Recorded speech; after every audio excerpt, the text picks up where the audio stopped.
Hello, Lynn. Hello, Remy. Yes, you are definitely first this time. Hello, Marilyn. Hello, Annie. It does smell like summer, but I'll say it smells more like spring. I'm not going to put the horse in front of the carriage. It does smell like spring. It does smell like spring because it's pouring here and everything's a mud pit and spring smells like mud. So The only thing is missing is I'm gonna say it. What is it in English? Poop. The smell of poop. You know when they when the farmer turns the soil, and then you have like that strong smell of poop in the air with the mud. That's spring. Yep. And then when they do it here, seagulls, like hundreds of seagulls, they lose their minds, and you'll see them everywhere. Oh yeah, because like there's mud puddles in water and and just the smell. I think because I think some of the farmers around here do fish fertilizer and everything. So I think that's what they're smelling. I'll take spring. It's raining here. Does that mean I can plant? No, I'm sorry, Tracy. Oh, you're in the background. Hold on. Yeah. Oh, he wasn't ready. No, I'll be right there. I'm making a cup of coffee. Hi, Dave. Well, it's almost spring, but Marcy, I keep messing up her name. Marcy sent me a message this morning, and she's like, "Oh, hi, how you doing?" And then she's like, "Ice rain is coming." I'm like, "What?" And then I look at, I'm not going to say her name, Alexa. You know, little. I know. You know, I won't say it too loud. Then I see that on her screen, there is a warning of like ice rain coming. I'm just looking. Ours just ended, actually, the freezing rain warning, but now we're under extreme heavy rainfall warning. Brief period of snow with okay, so I'm gonna have it all. I'm gonna have snow, I'm gonna have rain, and I'm gonna have freezing rain. You know, all the seasons except summer, all in one day. Can you just put a little bit of sun in there somewhere? Just a little. Just a little. So my battery's like sun. Yeah. So just in case they mess up, they did say that it was going to be sunny, rainy, snowy, and like snow ice. Like they said it all, so they can't say that. The weather report is there will be weather today. Yes. And I know, and it's like David always says, he loves how almost every day, like it seems like from December on, chance of snow. Well, we're in Canada. It's January. That's probably a pretty good guess. And then in the spring, we'll have chance of rain again. Well, you know, I try not to complain too much. I know I see weather is not fun, does cause problems. So I'm gonna say, but I'm gonna have this instead of minus 43 degrees Celsius. Yes. It was minus 43 degrees Celsius a couple of days ago. Like no, not even a week ago. A couple days ago. No, maybe a week ago. It was last weekend for us. That's like 40 below in Fahrenheit. Yeah, we had with windshield minus 43 degrees Celsius for 2 days. When it gets that cold, Tracy, they're pretty much even. So if it's minus 40 Celsius, it's minus. Yeah, it was cold. Like we would go outside. 30 years to realize that. And Fred's eyelashes would like freeze instantly.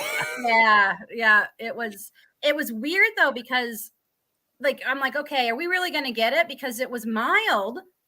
And then all of a sudden, bam, you could literally feel it dropping. I'm like, okay. And then it was really cold. And then it wasn't even 36 hours later, we were above normal. And we actually went out to the coop. I just had like a little hoodie on. And I'm like, okay, this is just wild. Yeah, it was wild. Because like it went from regular temperature to dropping to minus 40. But like not gradually. It was like super fast. And then it was weird. We went from minus 39 and then minus 40, minus 41, minus 41 to 43. And then from there, it went to minus 15. And then the day after that, it was above freezing. I was like, what the? I mean, we've had a pretty mild winter here. We really, really have. I mean, we've been above normal temperatures almost every day. I mean, we haven't really. That was like, and Well, we do normally have we're the cold same like amount of that. snow. We do Yeah, have about we still haven't had as much snow as we normally should. We're No, still below not where we here. need to be, actually, for, because everyone complains about the snow. And I mean, I do too. It's not fun, but it has its purpose. Yeah, you got to fill the wells in this for the spring when it melts. It fills the Yep. well. I think I have about the same. Maybe just a little bit less. If I have one more big storm, I probably have about the same. And If we have, I usually take my snow in the spring, and if ever I rebuild my high tunnel, I'm gonna build side doors to open them and then take the snow and shove it inside. Because I did that in the spring.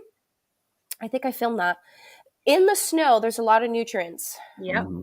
And there's like natural fertilizer. So, hi, Marcy. Hi. And I Marcy, take my high tunnel, the soil is like dry, like super, super, super dry. So then when I plant my stuff in it, I have to overwater, like to Yeah. compensate. So that's where I take buckets of snow and then put it everywhere in the high tunnel and then let it melt. And I'm going to do that this year. And if we And my open gardener was just talking about this on one of his channels, how to save. Now, I've been watering my indoor plants and my lemon tree plants with melted snow the last couple of months. And what a difference in my house plants. My ivy was not looking so good. She's like bounced right back. She's green. that's nice.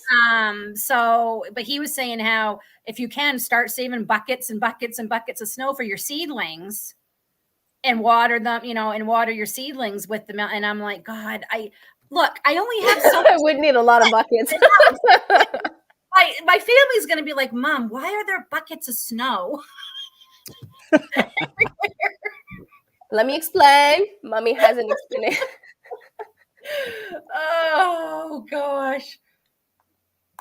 Hold on. Is this better? Oh yeah, that's better. Yep. hold on. Showing off too much of my mess. I know Annie said she was I was going to do a pop-up live this week, but I just never got around to it. And by now I'm like, oh, it's already Thursday. I normally go live Saturday. I'm not going to do one. And I'm actually getting ready to film my seed haul and video, but so I'm kind of procrastinating. So this came perfect. Okay, so I had two questions one question on Sunday's live from Marilyn. I know that she's not physically here, but she is listening. Mm-hmm. So Marilyn, make sure to rewatch this part. I'll answer first so that you don't have to drag on the video. And then I had a question about the chicken tent that I bought. So the question of Marilyn was, how much onion seeds are you sowing? So this is where I'm always shy to answer this question. How many seeds do I sow? I started by doing my garden plan. Be right back. And then I realized I wanted three garden beds of onions. So one will be shallots and overstock of onions, and two will be for my onions. I know it sounds like a lot, but I use a lot of onions. I do too.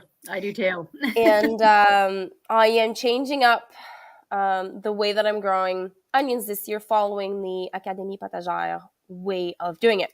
I used to plant 5 rows in my 30-inch wide garden beds. Now I'm going down to 3 rows. And then they say instead of transplanting them every 6 inches, to transplant them every, I think it's 10 or 12 inches apart. Oh, wow. And in clusters of 3. So what I'll do is I'll be sowing 72-inch 72 plug trays, 4 seeds, and to cut it down to 3. So if all 4 germinates, either take one out and then put it someplace else, cut it, eat it, whatever. But you need 3 seeds that have germinated per plugs. So I started with that. And then I took out my collection of onions. and I decided which one would be my like the most that I want, and then the ones that I will eat fresh or dehydrate. So this year I'm going with a new variety, going with Parma. Hold on. I can't see it. What is it? Okay. Yep. So these are storing onions, and then I'm going with a red onion. What's the one? The red one I have is red Geneva. I don't know that one. I've never. Okay. I've never only tried tried it either. It's a new for me this year. The only one I tried that I had success was this one, Rosa di Milano. Okay. And because it's a Zone 4 seed company, I was thinking it could work. So last year I had little tiny red onions, but I had like 5 rows. So I'm hoping to have medium-sized onions with these ones. If these doesn't work this year, I'm trying something else. This is the last time I'm trying these. Me too. And then I had like the Parmas. You said they're storing onions. Storage. They store for a long time. Yeah, New York early and Parma. I will say, Annie, they look very much like the ones that I bought from the grocery store in December.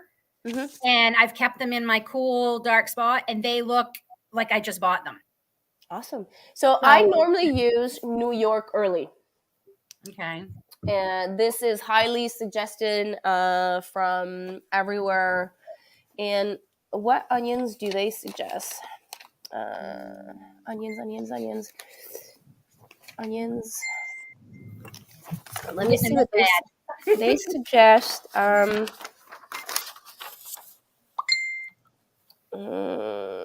Where's onions? Patterson. My course, they suggest Patterson and New York early. But I'm trying Parma this year. Hello, Krabby. And then I went with the varieties that I enjoy eating fresh. So the Walla Walla, this is like one of my favorite. Oh, yeah. Yep. And then Elsa Craig. These are huge. Oh, yeah. And then I'm trying a new one, which is a hybrid. Candy. Oh, Spanish onion. Yeah. Those are my favorite onions, actually. Yeah. I like them. And basically, the answer Marilyn's question, you're planting all the onions. Yeah, but I'm gonna give you the the thought process behind all of it. And then the last one is cipollini. I love putting these on my pizzas. Yes. Because they're so flat. Sweet. And then I have ambition shallots and conserver shallots. So I went through all of my collection, and then I sat down with all of that. And then my final countdown is I'm going to have plugs, 24 plugs of the ones that I enjoy eating on a daily basis, fresh. And the ones that I want to store is 36 plugs. Okay. That gives me about 228 plugs of 3 onions. That's a lot of onions. So I'm going to have about 3. I'm going to miss. I'm not going to have enough.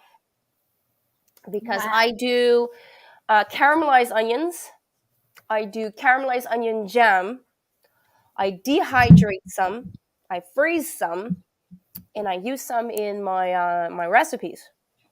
And then I need at least 1 or 2 onion per week for the rest of the year. Wow. So I really enjoy onions. And I'm the only one who likes onions. David he'll eat them if I chop them up small enough and don't tell him they're in there. But he's not like, I mean, I even like a slice of like purple. I call them purple onions because to me they're purple. They don't. Yeah, they are. Purple.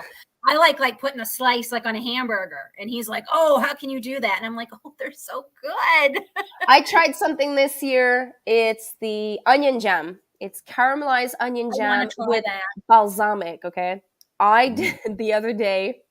I tried 2 things with this, and I'm in love with it. So I did a burger, a huge burger, not like this cheap size, small, a real burger.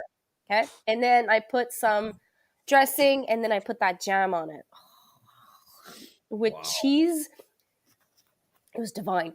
And then yesterday I did homemade pasta, and then I caramelized my mushrooms in butter, lots of garlic, loads of garlic, and then I put half a cup of that jam in there, and then I added my pasta with a little bit of cooking liquid. It was divine.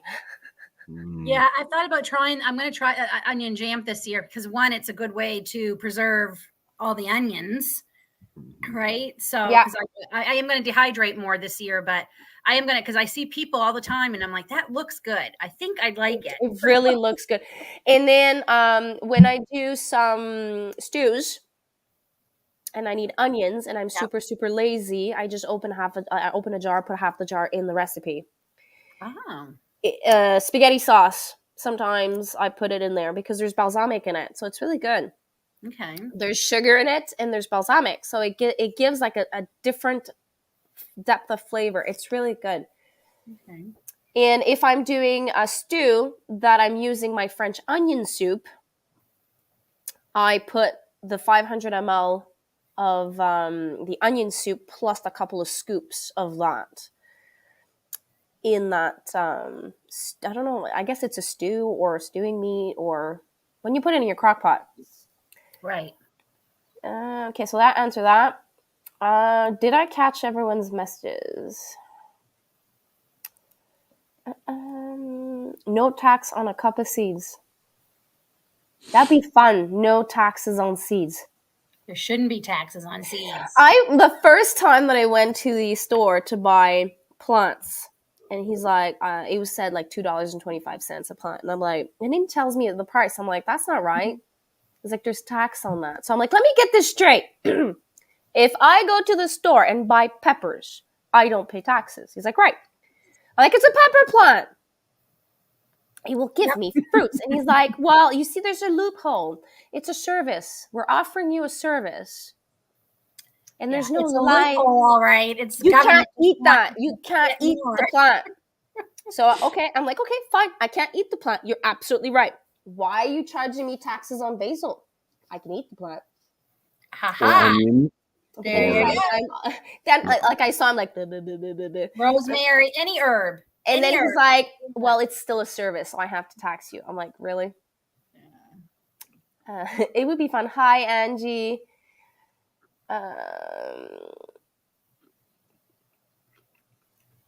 Thanks, I was going to camp somewhere. Yeah, Marcy just told him she found a spot for him to park his van. Oh, for the conference. Oh, nice. I missed that. I bought 3 packages of bunching onion. We grow walking onion. I also have walking onions, but I misplaced my seeds. I always collect seeds and I expand every year, but I misplaced the seeds that I collected. So I really hope that the onions that are there will come back next year. They should, I believe. They should. They were heavily neglected. So they should. What do you say? Heavily neglected. Because not neglected wasn't good enough. Heavily neglected. It's one of the raised beds that I didn't touch at all. My husband decided he was going to remove a fence, and he dumped the fence in that garden bed. So, and that thing is like 100 pounds. I can't remove it. And he was like standing right next to my onions, and I kept trying moving it, and I couldn't. So it was heavily neglected this year. And I am 100% assuming I am not perfect. It does happen.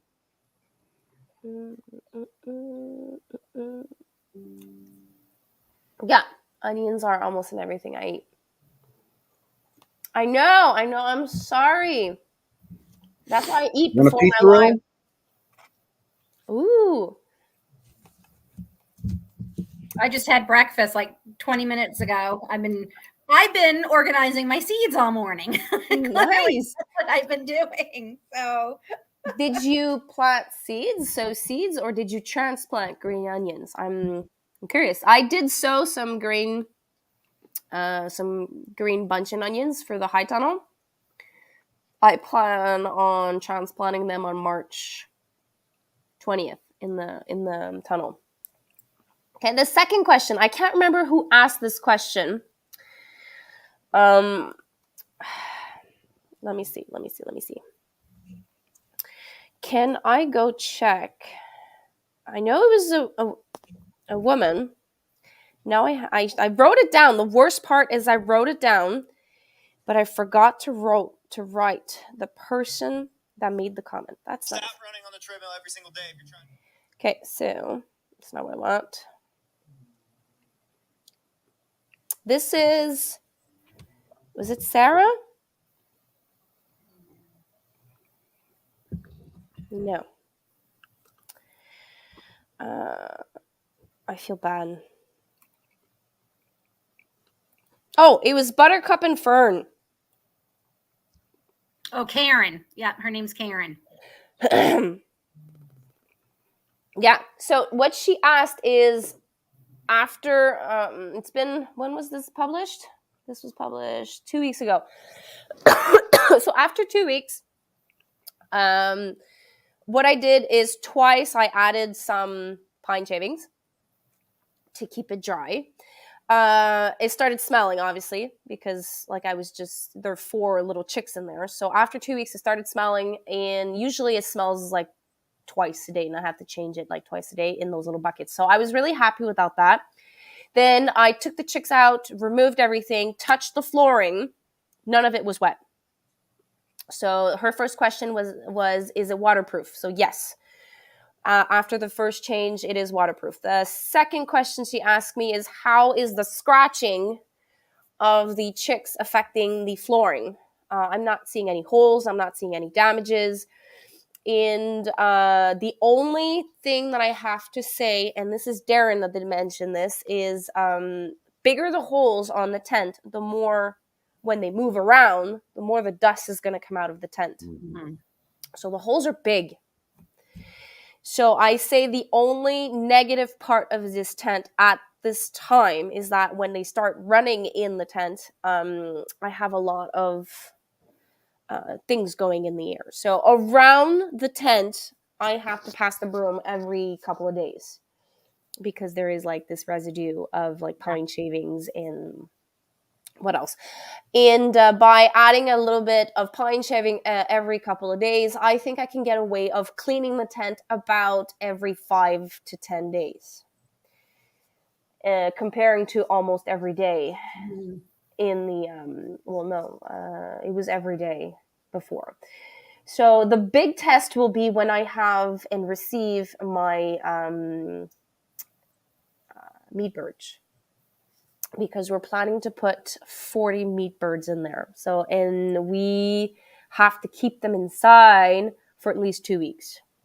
So that will be the biggest test.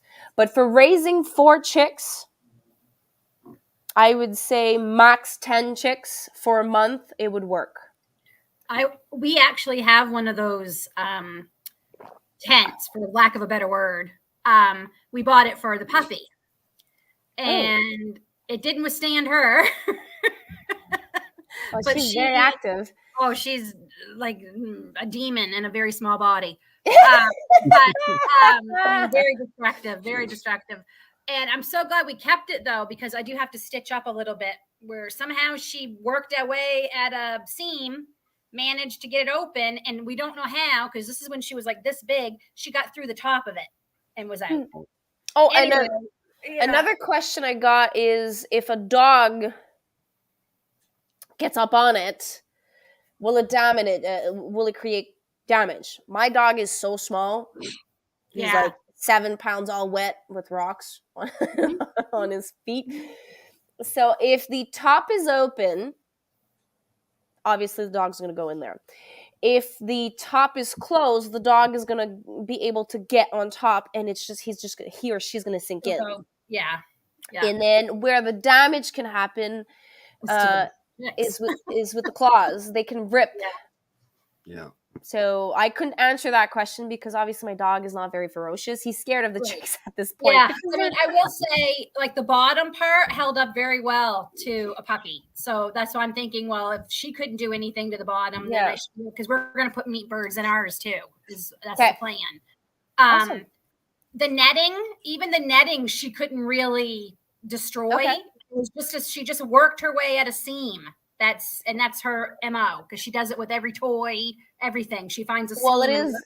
it is probably made in China, so there's probably like sometimes like places where it was neglected a bit. So she probably found that specific spot and just played on it. Yeah. Now, what I wanted to know, Annie, did you find with the heat lamp? Because that's what we're worrying about. Like, is it going to get too warm? The Insurance wise, I'm not allowed to use red lamps. I can only use plates, heat plates. Wow. To be honest, I prefer heat plates. Okay. Because I find that the lights got them too agitated at night. When I was looking for pictures for Wendy's thing last night, I came across, we had turkeys and we were off grid. So what we did was we went to the dollar store and bought a bunch of those the cheap mops.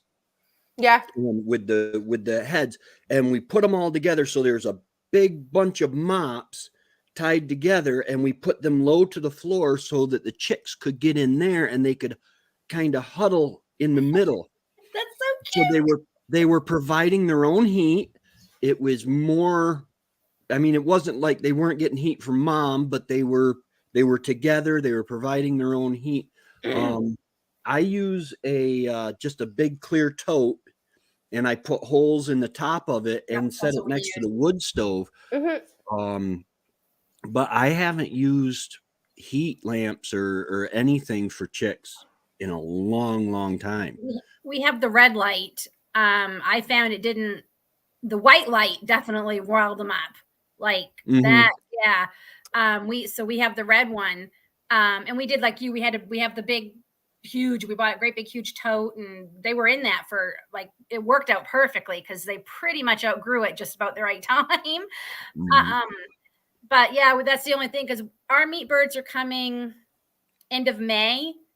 So we're hoping that the garage will be warm enough with the heat lamp in May. So we won't even have to have them in the house this time, because like the dust from the, and the room we have to put them in holds like all my canning. It's where my store, our stockpile it. And yeah, but meat birds are less active than chicks, regular chick. Mine are so active, like they're like kids, always on each other. But meat birds are like, that's what everyone calls it. They're like, you're gonna wonder if you got someone said you're gonna wonder if you actually got defective chicks, because they're not like your they're like teenagers, like they don't do anything. Yeah, but so that was the only thing we were worried about, was putting the lamp on that tent. Well, since I'm not allowed insurance-wise, I don't if ever I really, really, really, really need them, I still have them. Yeah. But if anything happens, maybe we'll get a plate instead. I'm gonna write that down. The reason why I love the plate, hold on, I'll answer your question after, is because you can, Lynn, wait. So the plate starts low, and then you can put it up. But since you're getting them at the end of May, you might need the plate a week. 2 weeks tops, because it's gonna get warm. Yeah, that's what we're hoping. We're hoping we wouldn't have to use it that long. And we got the plate off of Amazon, and we got it early on the year so that we didn't have the price inflation. Okay. Sorry, I cut you off, Tracy. You were gonna say? Yes. I wanted to mention, you were just talking about sale. Weed barrier cloth is on sale on Amazon today. I've been watching it and waiting for it, and some of it's like the lowest. The woven ground cover, the heavy duty, like not fabric, almost like a. Can you send me the info after live? Yep. And you were saying, Tracy, I'm so sorry I cut you off. Well, I was gonna say the plates, like you were talking about. Yeah. They've got them that you can plug in, and the chicks can go right under them and all that. If I had electricity, in that quantity that I could use like that, but right now, I'm having fun. It's cloudy today again, but yesterday, oh my goodness, I ran the generator. I put about 3 gallons of gas through the generator and topped my batteries off completely. So that was nice. And then the sun came out afterwards. So So you want to sow your celery seeds. When am I sowing celery to give you an idea? Celery. Where's my celery? I took out my notes, but where is that page? We'll be right back. No worries. Celery, celery, celery, celery, celery. Where's celery? Turnip, radish, spinach, peas, cauliflower. Okay, it's probably going to be the only page I didn't bring with me. No, I know I did it. Oh, this is fall. Okay, wait. I'm not even looking at the right thing. Pak choy, Brussels sprout, broccoli, kohlrabi, cabbage, pole beans, peas, carrots, beets, turnip, radish, green onions, kale, Swiss chard, and celery. I'm starting it February 19th. Wow.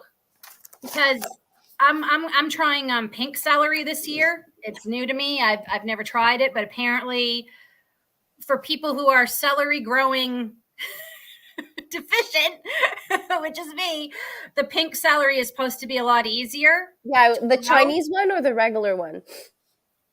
Let me go get it and see. Okay. They were delicious last time, but they didn't go big. Okay. Dave and Annie gave me some last spring and not sure when they started them. I always start mine about the same time I start my onions, and it's like mid-February. I wanted one to put my chicks, but it won't survive my lab. Right. She has a Labrador. Yeah. I don't think that's the Chinese one. I think it's the I think it's the hybrid of the both. I think it's like a regular green mixed with the Chinese. I'm not sure. It says it was introduced in New York in 1894. Okay, it's not that one then. It doesn't say hybrid, but like I'm like you, Annie. Like my last frost date's May 7th, but I'm counting one more week. So you're using May 12th. Yeah. So I'm using roughly May 14th, give or take a day or two. So counting back, it says I should start this April 14th. Celery? That's what it says here. It says how many weeks? 6 weeks before last frost. Well, April 14th, that's 4 weeks. I think I made a typo. That should be March 14th. Probably March 14th. Yeah. Darn it. After all the work I did making my cute little chart, now I got typos on it. You should see my stuff. Like me and Annie are going back and forth exchanging ideas because we have this exactly same planting date. And then she goes, "Oh, I did this. I changed that." And I was like, "No, you did not. Now you give me ideas. I just finished doing it." So I go back and I just rewrite and everything. I'm like, gotta love it. I downloaded the free Grammarly and I was typing my blog post for next Tuesday, which is Valentine's Day. Throw me all off. But the mistakes I make when typing, if it weren't for Grammarly, Yeah, the irony if someone looks at my notes will probably think I'm crazy because I'm French. Okay, wait. I'm French. I followed every single thing that I learned in English. And I'm following a French course. Okay, try to put all these 3 things together. So I start and I write my stuff, and then I start in English, then I write my dates in French, and then half of the dates are in English. So I write in franglais. It's like half French, half English, and you have to stick with me because my brain is all mush of the both of language. So it's an interesting thing. And I spent $2 a couple of days ago and living traditions there. Sarah and I can never think of his name. Kevin. They have a cheat sheet on Etsy for $2, and nice. it's totally worth the $2 because they even let you know what needs a heat mat, what doesn't, what needs light, what doesn't, and that's what. If I had the time to put it all together myself, I would have. But I'm like, somebody must have already done this, so Of I course, don't have and for $2, it's worth the investment. Yeah, and I just because I don't want to have to keep going back through my notebook. Okay, did you need a mat? Did you not like? Oh, this way it's $2, and they've updated it for this year because they've added a lot more plants than they used to. I mean, they even tell you like the depth you need to plant, like everything is on here. And I'm like, yeah. And if you need to cover it, if it's not worth covering, if it doesn't make a difference, like I'm like, oh yeah, that was worth $2. It's worth much more. In Canadian and taxes, I think it came to $2.85 or something like that. But it was still like I would pay $5 for it. I was going to say I probably would have paid $5. So now I have it. I'm going to put it in a little laminated sheet so I have them and nothing happens to them. And I normally germinate my celery seeds, my onion seeds, my 21 days. my celery, my onions, my tomatoes, my eggplants, my peppers, roselle. All of that has seed mats. Everything that's in the cabbage family, so kale, Swiss chard, cabbages, Asian cabbages, all of that, I do not use a heat mat because if there's like too much of like a heat difference, they're going to germinate and then they're going to stretch. So from my memory, this is what I do. Is there another one that I use heat mats? It's funny. I only have one seed that needs cold stratification, which is nice. Marshmallow. It's new to me this year. I've never grown it before, but I've always wanted to. There's a TikTok lady. Oh, sorry. No, well, my question, because I got somebody sent me marshmallow seeds. Oh, so I believe they're from MI Gardner or mine are MI Gardner. They should be like already stratified and stuff, correct? His package says on it to cold stratify, so I thought it meant we had to do it, but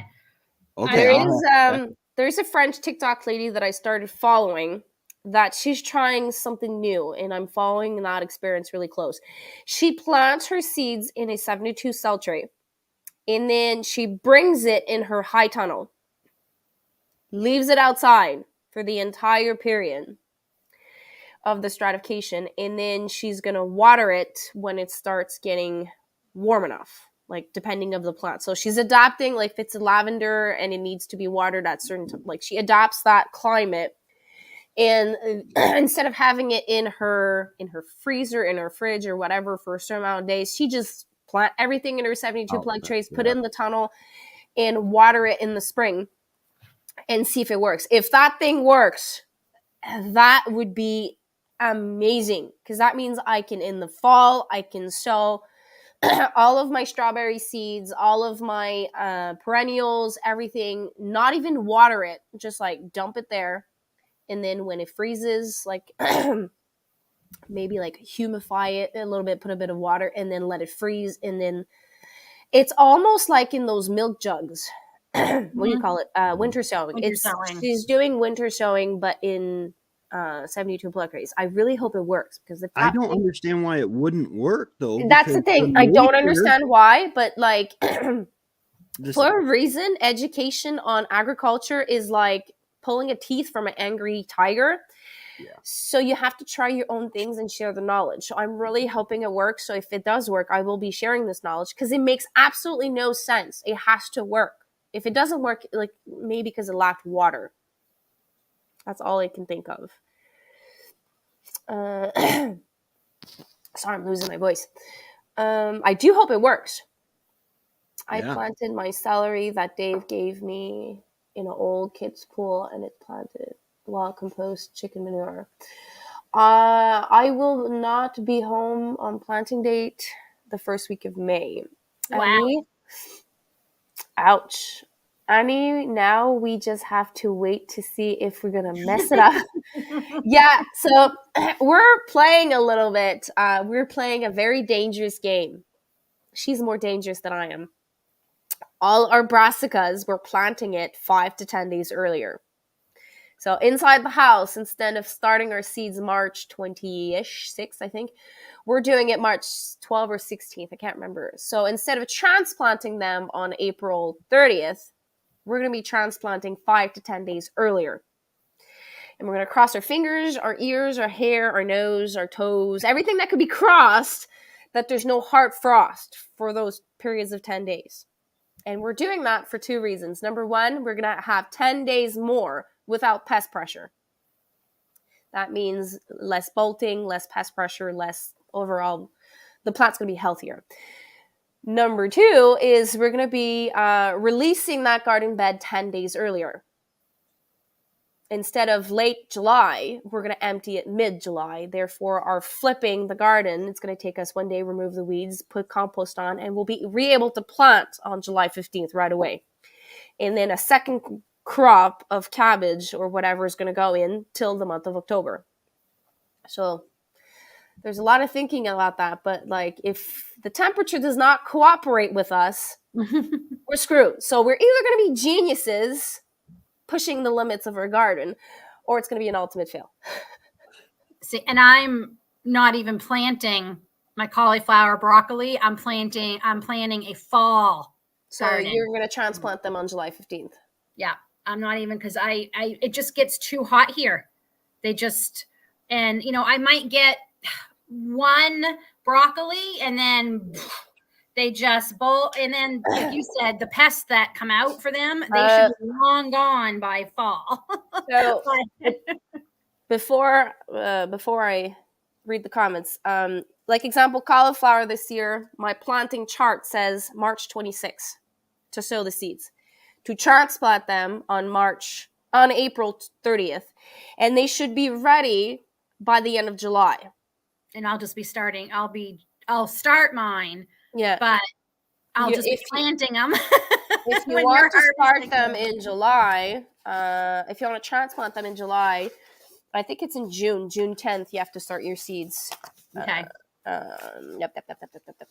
That I had a hard time figuring that out. Okay, all my plans are all over the place. All right. It is like for a couple of years, I've tried to find like classes, courses, something that you can take, right? Like, I mean, I don't want to become, yeah, an agricultural professor or anything, but I'm like how do, and then I almost thought some of the greenhouses are hiring right now for just seasonal, and I'm almost thinking maybe I should go get a job. They won't talk to you about fall planting. They don't. And at least maybe I can learn some more from there and at the same time get paid, but then I don't have time for my own garden. Yeah. Something you might want to try, Lynn. I did it, I think, when I transplanted my tomatoes because it was so hot and the sun was so hot, is I had some hardware cloth that was white, and it would not hardware cloth, landscaping cloth. You just said it was on sale, but it was white. And I took and put up tees on either end of because I plant in like 1 foot wide or 2 foot wide rows. And I put that up over it just to shield it from the noonday sun. So it'd get sun in the morning, but then once the sun was up high enough, it would be kind of in the shade. And then in the evening, when it was a little cooler, it would get a little more direct sun. And it seemed to work all right for my plants. My plants were stunted, and they were stringy and stunted because I planted them so early and then transplanted them so late. You get so excited, like, and then I also feel that little bit of panic, like, because I see all these other people starting. I'm like, Lynn, they're not in the same spot as you. just hold your roll. I remember last year I told my dad that I was sowing my tomato seeds the last week of March and the first week of April. And then he's like, yeah, but it says my blah, blah, blah. I'm like, Dad, I just did a free online course from Fruits and Seeds, and they say the last week of March, the first week of April. Like, it's your head, You're a grown man. You're 70 years old. You can do what you have to do. So he calls me and he says, "Oh, I saw my seeds. I'm so excited. They germinate." And I look at the date and it's like the first week of March. Oh. I'm like, Dad, like, you shouldn't do that. Like, and then he calls me at the, I think it was like beginning of May. He's like, I have trees and they're so long. I don't know what to do. I'm like, Dad, I told you. Yeah. I start the last week of March, first week of April. You're 1 week ahead of me. So start mid-March, end March. Not the first week of March. That's Right. 2 whole weeks. And then he calls me back after he transplanted his tomato plants, and he's like, "Annie, they're dying on me." I'm like, I told you. Listen to moi. I'm doing something really radical with my tomatoes this year. What are you doing? I'm not starting them. I am buying them from my local organic farmer neighbor who grows them, and I'm buying 10 from her. You're just buying 10 tomato plants? That's it? That's really all we need. I find it gets me. I didn't even have a full 10 last year, and the amount of tomatoes that I was dealing with, well, like every day I was freezing a bag of them. And we still haven't gone through. I guess we don't use as much as I thought. I thought we used so much tomatoes, but I don't think. I think Tracy might have just got bumped off. No, I'm still here. Okay, there you are. Camera, it's not unplugged. It's just Cats. well, let's see here. Marcy, my planting out date is May 25th. But and there's like a big but here, like doot, doot, doot, with like neons and everything. I go on my phone and I look at the weather forecast for the next 2 weeks. Mm-hmm. Not the next 2 days, the next 2 weeks. Yep.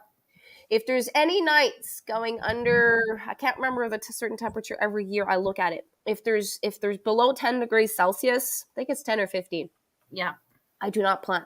Tomatoes, if it's around 10 and you have local seeds like from Quebec or from Ontario, like specifically designed for cold climates, like Russian tomatoes, Roma tomatoes, they can withhold 10, 15 degrees Celsius. But peppers under 15 degrees Celsius, don't do that. They're wimpy. They cannot handle No, they can't. No. But they can handle some serious heat. It's amazing. They love it. Heat. So I'm actually planting 1 week after. So my sowing calendar is there's 2 possibilities. Either I'm sowing 1 week after, so end of March, and then transplanting on June 5th, or sowing exactly what they're telling me, but I'm going to give them 4.5 inches pots instead of 3 inches, so that they can be well established and their roots have a lot, so I can keep them an extra week in those pots. Yeah, I have to make a choice because it's just okay, when am I going to start? When am I not this year? Because I got so overwhelmed last year, so exhausted before July because I had and then the weather, I was a week late putting them in from what I usually do because, like you said, it just kept going below 10. I mean, we had a couple of frosts. We had snow, for God's sake, I think June 3rd. And I remember looking up at the sky and saying, "God, are you testing me?" And just bringing them in and out, in and out, in and out. I was just I literally was in tears one day, right? Because I was just they gotta go out and stay out. Yeah. And I finally just said, okay, they're gonna have to, and then I lost a lot. So I'm I'm trying to focus on quality plants instead of quantity this year, if that makes sense. So I get more off of one plant, so I'm not having to plant 80 plants just so I can get enough. I'm actually doing that too. I went down to if I'm crazy or not, but I'm gonna try it. I went down to 150 tomato plants. You went down. You went down to. I went down. Hold on, I'm not finished. Last year I was 135. This year I'm going to 104.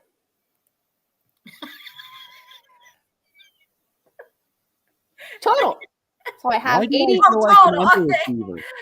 Good Lord. So if this year 80 paste tomato is too much, and I can go down to 70 because I'm trying a new hybrid, and if those 10 plants produces what I think they will, I'm going to go down to 650 or 60 paste tomatoes, and I'm going to bring down to 75 in total. Yeah, I'm That going will paste free up so much space because 150 tomato is a lot. Yeah. It's a lot, and I don't have the line for it. Like, I had to squish everything, and instead of 18 inches apart, it was 15 inches apart, and then like cramming. So this year I'm trying less for more. Ideal spacing is 18 inches between tomatoes. I'm not doing 16, I'm doing 18 this year. So, but if one day I do have access, whoa, I just saw that. If I have access to land, and I can dedicate like 2 rows of tomatoes, Oh yeah.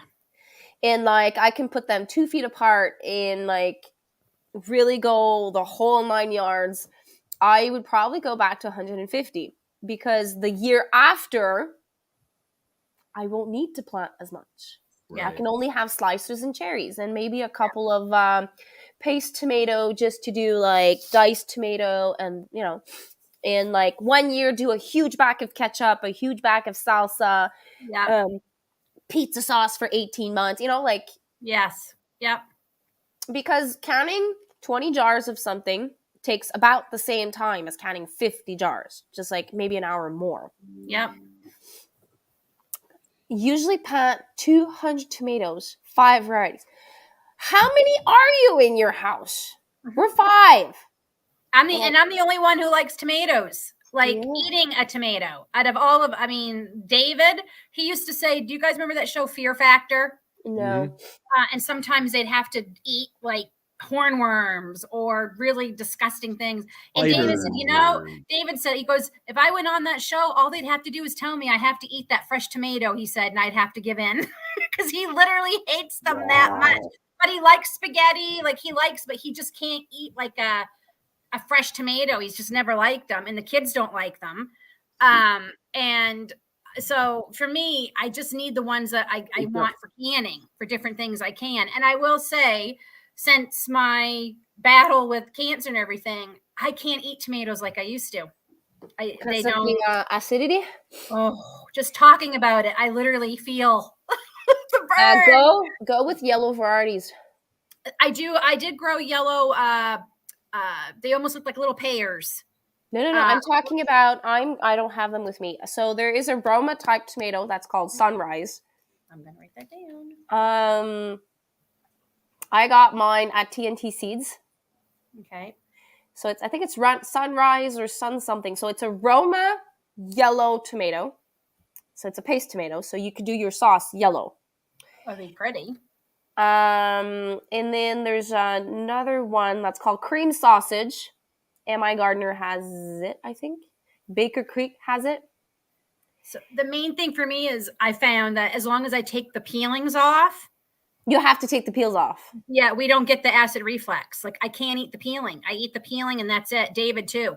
Like because I did a whole bunch of pizza sauce and spaghetti sauce and I couldn't figure out why it was killing us. And I'm like, what did I do different? And I just left all the peelings on and just milled them, right? I know there's a lot of YouTubers and bloggers that they can with the peels and they go blah, blah, blah, blah, blah, blah, blah. But it does say that within the peels, that's what's dangerous for the bacteria. And it's also not good for people that are stomach sensitive, the peels. Every vegetable that has a peel, so peppers, tomatoes, every fruit that has like those little seedlings on top, like strawberries, raspberries, all of those make your stomach angry, depending what you have. So if you have Crohn's disease, you have to remove the skins of the peppers, the peaches, everything. Like peppers don't bother me. Yeah, it doesn't, but it's just the peeling of the tomato. Actually, a lot of people have problem with the peeling. Tomatoes have a vitamin, I want to say B17, but I'm not sure, but they have a large amount of vitamin in their skin that if it's a greenhouse tomato, you don't get quite as many. Yes. But or quite as much of it. But if it's outside grown tomato, you get a lot of that. I didn't know that. But and it fights cancer. It's one of the things that fight cancer. Mhm. I'm excited this year because I have a freezer. So now it won't be, because this last year it was horrible. I almost cried, and I don't cry often, but I would bring in a handful of tomatoes and I'll say, okay, next week I'll have enough to do up a batch. And then I would I would bring in a batch the next week, and the old ones were bad. And Oh. oh man. But this year I have a freezer. So I'm just gonna put them in a bag and Tie it up and throw them in there. yeah. This year, okay, so one of the plans, I'm not sure if I should tell this because I might be on your live tomorrow, on Saturday. I want to empty the freezers as much as possible, especially the chest industrial size freezer that I have. Every tomato that comes out of the garden, I would love to do what Lynn did and put all the tomatoes in there. Yep. And, But not the dice, not the ones that I want to do for dice. yeah, my the ones that I freezer wanna got do- full, so I had to stick a couple in another one. Yeah, I saw that. And I did find one a couple weeks ago, but it was okay because it actually worked out great because I wanted to make tomato soup. So, and I will say too, Tracy, freezing the tomatoes is awesome because it takes nothing. You just run them under warm water and the skins fall off like nothing. Like there's they peel. What I enjoy easier. It does a couple of things for you by freezing your tomatoes, depending what your setup is. I used to put them in ice chests so that they thaw out, and then in the morning, like once they thaw out, you remove the liquid, so all that water in your tomato is relieved. So you don't have to cook it down as much. And then if you don't have that peeler, if you don't have a peeler, you can just with your fingers remove the peels. If you have a peeler, the hand peeler, you know that thing there, you don't even have to cook them. You just take just a little bit of the liquid with the tomatoes to make sure that it goes well. You don't like kill your arm doing it. You just put the tomato, just a bit of liquid, and you're just gonna. It's like such less effort. And then instead of boiling it down for many, many hours, you just need to bring it to temperature, let it cook for maybe half an hour, 40 minutes, and then you can can it. What I did this year is all my tomatoes, I just made tomato sauce. So that way I could say, okay, whatever I want to do, it's just plain tomato sauce. I can turn it into spaghetti sauce. I can turn it into pizza sauce. Just make it one thing, which is a lot easier. But I did it in my big roasters, and I scooped off all the liquid, but I canned all the liquid this year. And I had basically tomato juice, and what a difference it has been making in like stews and soups and everything. The flavor, because even David's like, "What are you doing different with the stew?" And I'm like, "I added a jar of that juice water, tomato water." I did that. And I'm so mad that I didn't think to do it because I actually would throw it away before. I'll scoop it off, right? And I'm like, I canned so much of that juice, and I needed jars, so I was feeding it to my chickens. Yes. Oh yeah. Yep. I added in rice, so it's runny. It's water of the tomato, so it's not tomato juice, right? Because tomato juice is you warm up a little bit the tomatoes, smash them, and then pass them through a sieve or machine or whatever. So that's tomato juice. So you get like tomato water. So it's water that tastes tomato. Yep. And you preserve it the same way. You put salt and vinegar. I didn't do any. I just put it in my jars and water bath canned it. And I got to say, and I mean, it will settle a little bit. Thank you, hon. Got my helper here giving me another tea.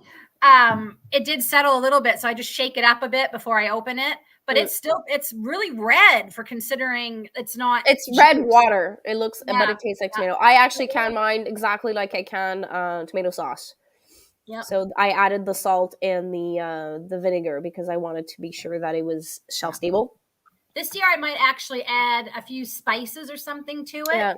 because I add it to my soups and spaghettis and all that anyway. So I might as well. It's awesome and chili.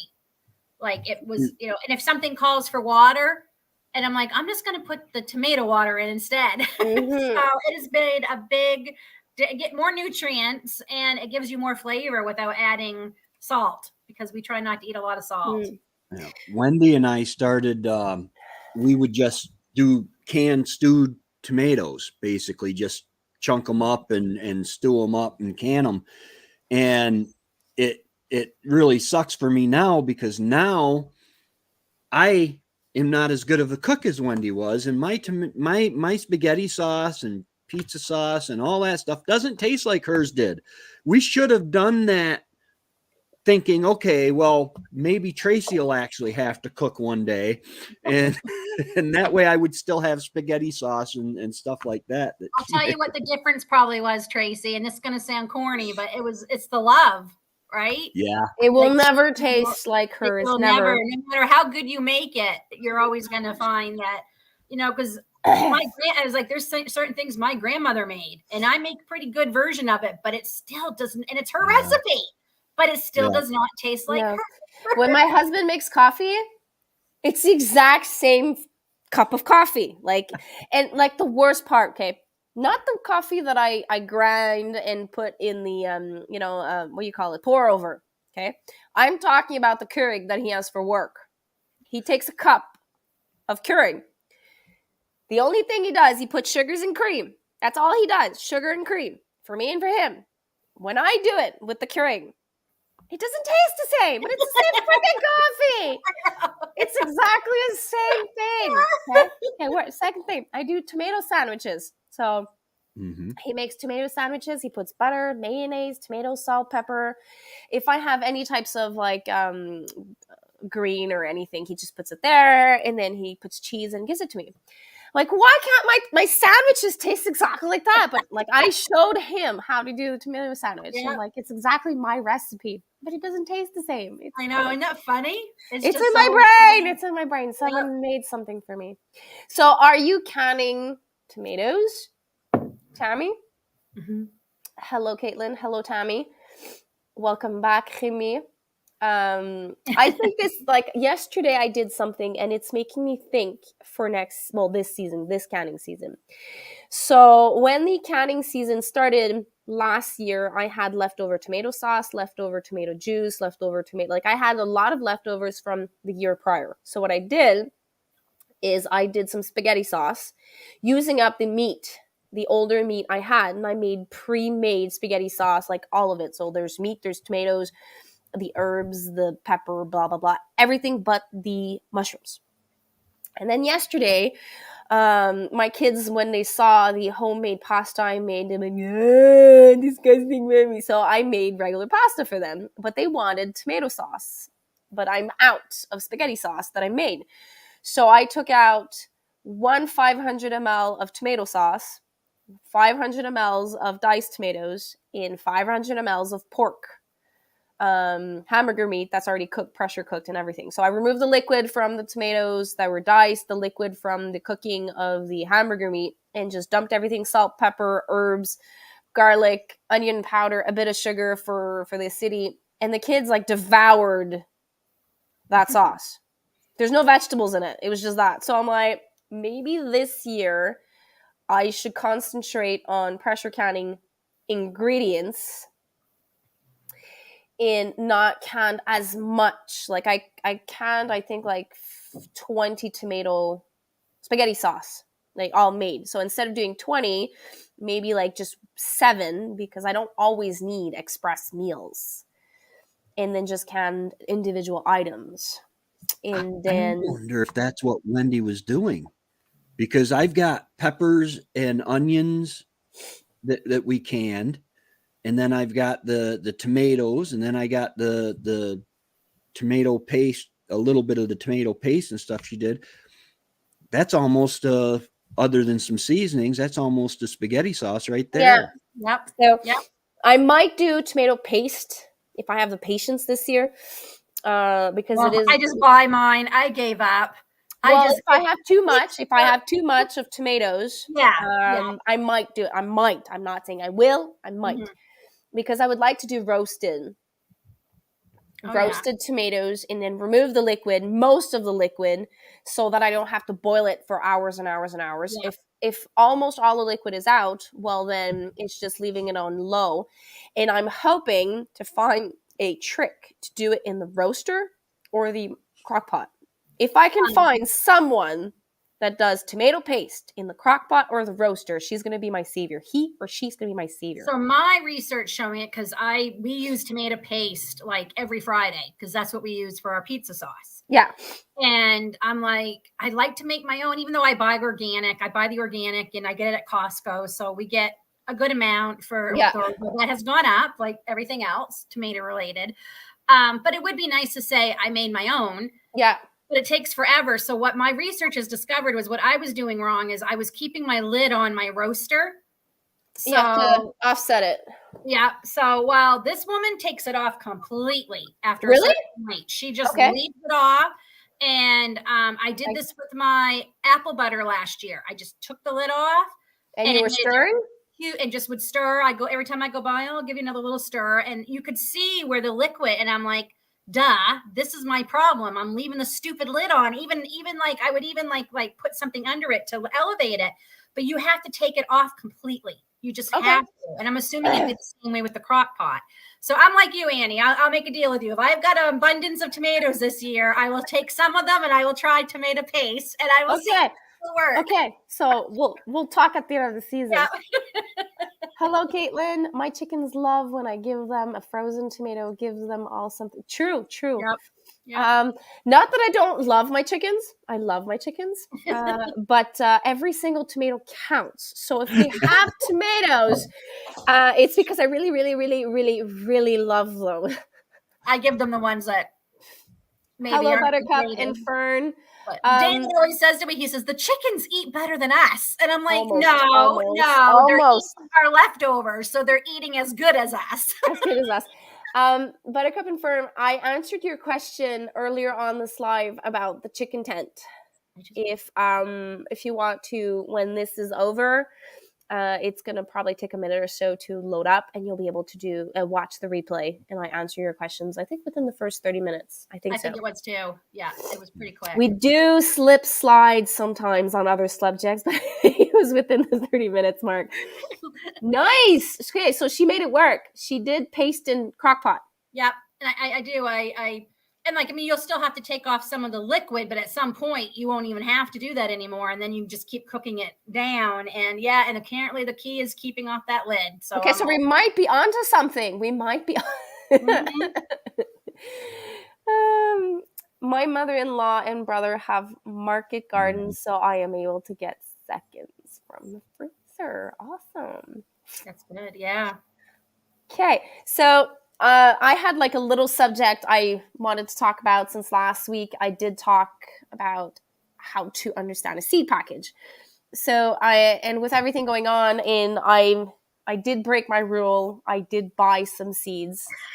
I did. Oh, I thought I was finished, but I miscalculated so many things. But anyways, I realized that like Jardin Les Coumens had it was $3.49 or $3.60. Anyways, it was $3 something, and then it was $4.19 Canadian. And then what used to be $4 on Johnny Seeds is now $5. So I'm seeing about $1 increase a bit everywhere. M.I. Gardner, I don't think he went up. Nope, not one bit. And he changed his packaging a little bit. His packaging is from last year. They did a little something different. I can't quite tell the difference, but he did do something. But he did not raise his prices. Okay. And he gave all his employees benefits this past year. He was still able to do that and not raise, because like he said, he doesn't put out a catalog. Catalogs are expensive. They are. And that's a major expense. So, and for Canadians, I think it's 6 packages and you have free shipping, or it's 8 packages and you have $20. So If it's Yeah. they're what, $2 a package? I think all of the seeds are $2, aren't they? I can't remember. For merchandise, it's different, but Right. there's just like it's something reasonable. Very. I mean, it's really easy to get $20 in It's 6 or 10 packages. Last year, I think it was 6. Maybe it went up to 10. It makes sense, but it's $20 and you get free shipping. I placed an order at West Coast Seeds, which I'm an affiliate with, and they went from $6.99 to $8.99 or $9.99 shipping Canadian. Wow. And then I ordered from Johnny Seeds in American for me to ship here was $11. I know. It's ridiculous. Yeah, but those Roma tomato type hybrids, they are the only one that has them. I did find them someplace else in Canada. I think Marilyn orders from them, but the shipping was $8.95.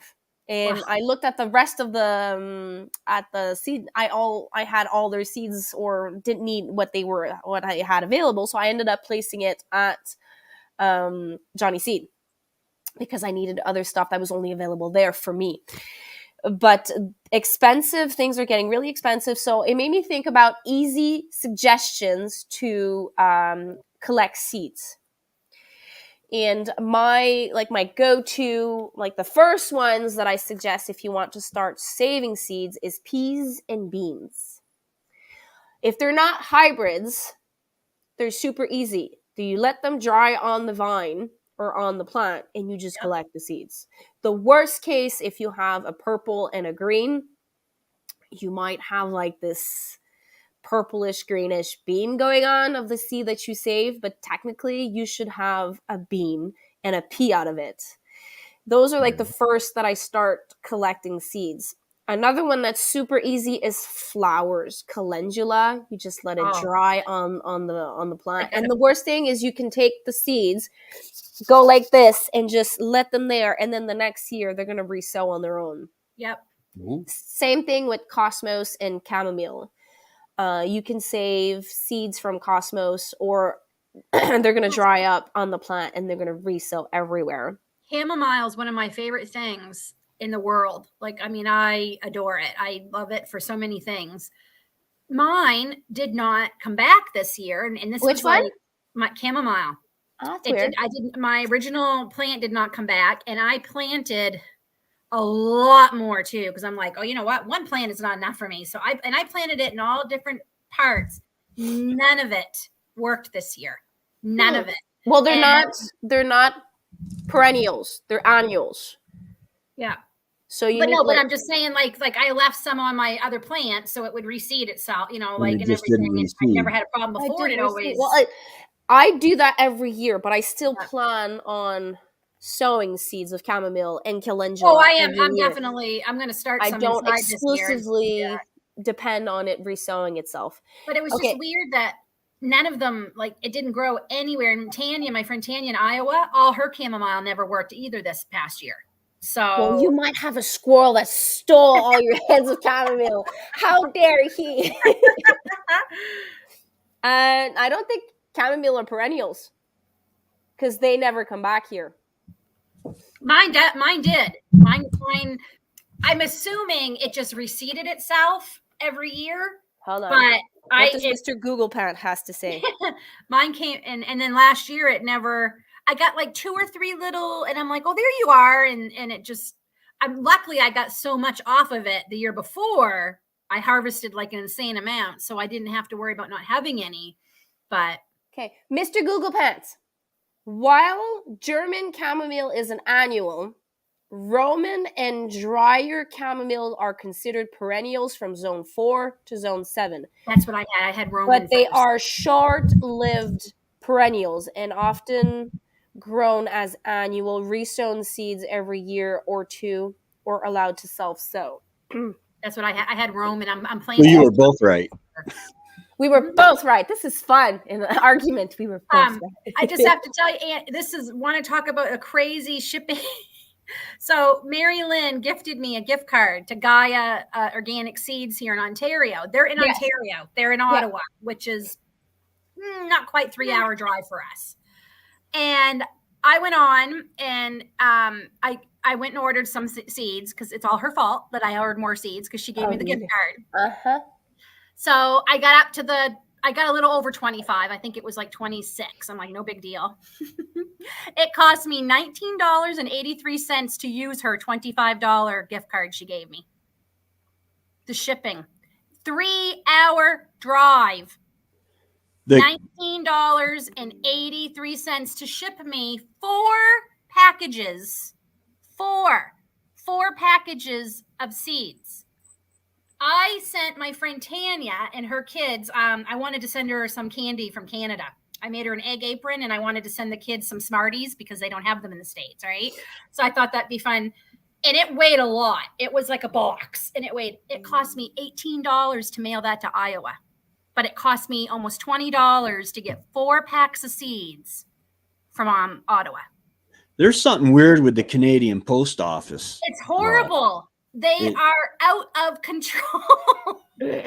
I started using smaller seed companies like Rainbow Seeds and New. This is a smaller company too, and I love them. It's either Rainbow Seeds is New Brunswick or Nova Scotia. I can't remember. It's either or.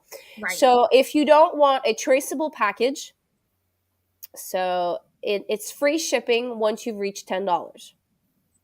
Oh. Okay.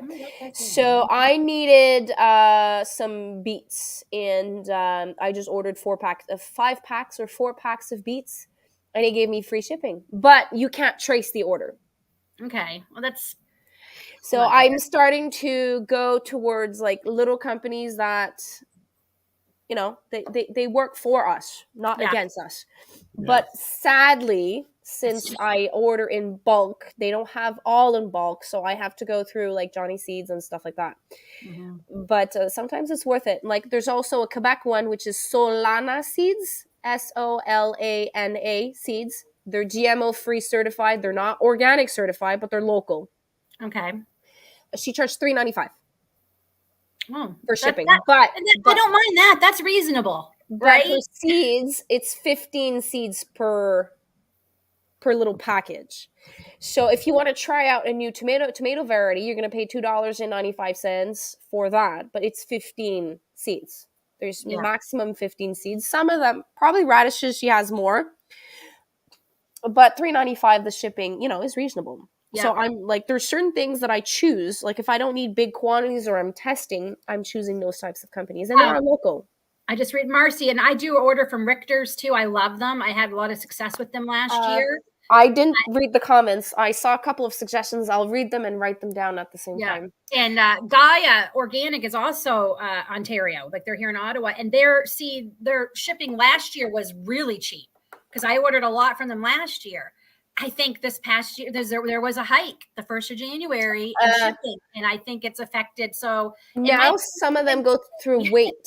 They go through weight. So if you go with example, I know where they are. Peas and beans are per weight, but tomato seeds and pepper seeds, it's per quantity in certain things. So sometimes when I order beans and peas from West Coast Seeds, my shipping goes to $11.95 because I'm buying them in bulk. So it's a box instead of a letter. Mary Lynn felt bad, but I'm like, well, I'll look at it this way. 1, I didn't want her $25 to go to waste. I mean, you know, like, and 2, I said, well, I probably would have bought these anyway, so I would have had to spend $25 plus the shipping. Yeah. You know, but I mean, it's just, it's crazy. And I think a lot of people are going to be shocked at the shipping this year because, like I said, they were reasonable last year, but prices went up the 1st of January. For Canada Post. So. I sent Remy a package just before the holidays, and me and my husband were like teasing, oh my God, it's going to be $8. I'm like, no, it's going to be $12. Then I go to the post office. Okay, so we're talking about an ornament box. Okay, so about this size, but like maybe like 3 times the thickness. She's like, it's going to be $30. So I'm like, wait, you're serious? She's like, no, I'm going to tell you it's going to be around $30. So she calculates everything. She measures everything. She weights everything. She's like, it's going to be $18 plus $6 of extra. So there's a $6 surcharge. So I'm like, wait, so you're charging me a certain price and then you're adding the $6. Wait. Yep. You're gonna wait. I have 2 taxes in Quebec, so I'm gonna. She's the $18 plus the $6 plus tax. So I'm paying $6 plus tax surcharge on that package. I'm like, technically, you shouldn't be doing that. You should be doing the price plus taxes and then the $6 surcharge. That's what you should do, because the surcharge is $6. Fine, everything's going up, but every single package. So if you're sending something this big, it's $6. If Yep. you're sending something this big, it's $6. If you're Yep. sending something this big, it's $6. Yep. And then Yep. if it's bigger, then it goes. So it costs me 27 something to send a little box to Remy. They because what they're doing now, the lady at the post office said, she said, I love it how she says they are, because I'm like, you're working for Canada Post, so you're there. Yeah, I am. She said they are now setting a minimum. Even if you're thinking, okay, I'm going to get away with this as small as I can, as light as I can. No, they're going to charge you a minimum price, regardless of how small and how light it is. So you can't even do that anymore, thinking, okay, I'm going to put this in a small envelope. It weighs, like, it's insanity. And no wonder so many small businesses, like, it's totally changed my idea of what I was going to do. I was going to start offering things for sale on my website that I make and stuff. There's no way I can, because the cost to mail stuff for people is going to keep them from wanting to buy it. Are there other shipping options like UPS and FedEx we have here? Same price. Or worse. Before this crisis, a lot of people were turning to Purolator. Yes. Yep. And now but they were bought out by Pascanetta. So I bought my cousin a mug about this big for Christmas, and it has pugs on it. It's the same one I got myself, and she has pugs too. So I'm like, oh, I'm going to send that to her. Cost me $10 at HomeSense for the mug, and it came with some pug socks, which was really cute. And I'm like, I'm going to mail this out to her. So we put it in one of the mug, boxes about this big, little square. So David said, what's our cutoff? I said, if it costs more than $15 to send it, I'm not going to send it to her, because 15 plus 10 it was $25. I'll just consider I spent $25 on a gift for her. He comes back and he's holding the box with him. And I said, what? And he said, Lynn, you're not going to believe this. I said, what? They wanted $32 to mail that to British Columbia. $32. And I mean, everybody in the store heard me, because I went, $32. Like, and this was before the hike. This was December, and it's gone up more. So I called her and I said, here's a picture of the mug I was going to send you. Yeah, drink from it with your eyes. Well, we just overhauled our post office system under the last president, because they were, unfortunately, when you deal with government run agencies, there's so much bureaucracy. There's so much red tape. There's more expense. And now we have Amazon trucks. Amazon got tired of paying high. Yep. In Rome, they have literally, Amazon is doing their own fleet. Hey, Butler. No. I keep saying at one point, and like, people look at me like I'm crazy, but when you take someone from behind and you, and then, oh, he's going to tolerate. And then you take from sideways, front, the side, the ears. At one point, someone's going to go, Yep. I've had it. Enough. You want to use and abuse, I'm going to do it differently. So at one point, someone's going to come out with an idea, and Canada Post, Purolator, and all these people are going to go, holy crap. Yeah. And I do hope that we go back to normal, because like everything goes up, so the salaries goes up. So the salaries goes up, everything goes up. And then everything goes back up. It's never gonna end. It's like in a vicious circle. And I'm like, okay, it's not working. You would think after all these years they'd realize don't get me wrong, minimum wage is not enough to live on. It used to be. That's why they called it minimum wage. Here in Ontario, our minimum wage is almost $16 an hour now.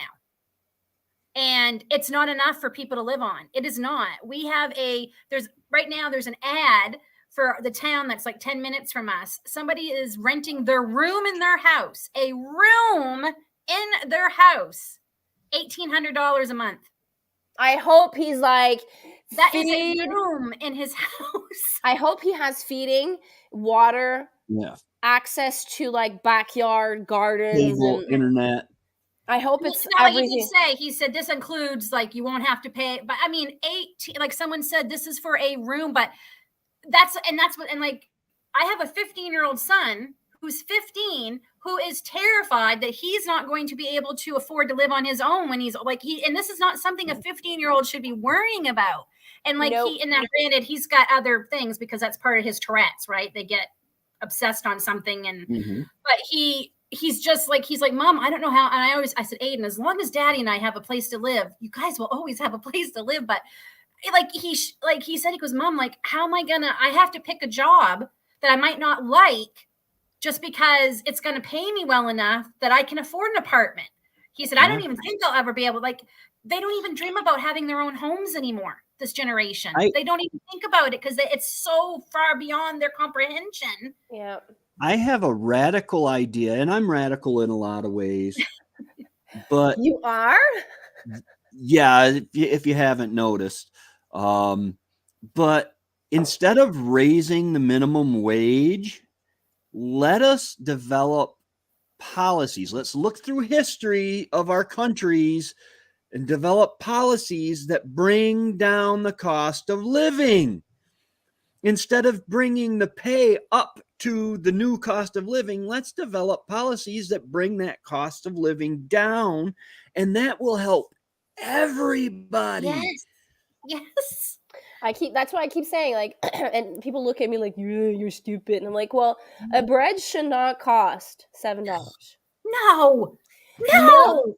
Milk should not cost $9 a 4 liter. I'm not talking about the ingredients. I'm not talking about anything else. I'm just talking about a loaf of bread should not be $7. No. 4 liters of milk should not be $9. No. 2 bricks of cheese, organic or not, should not be $11.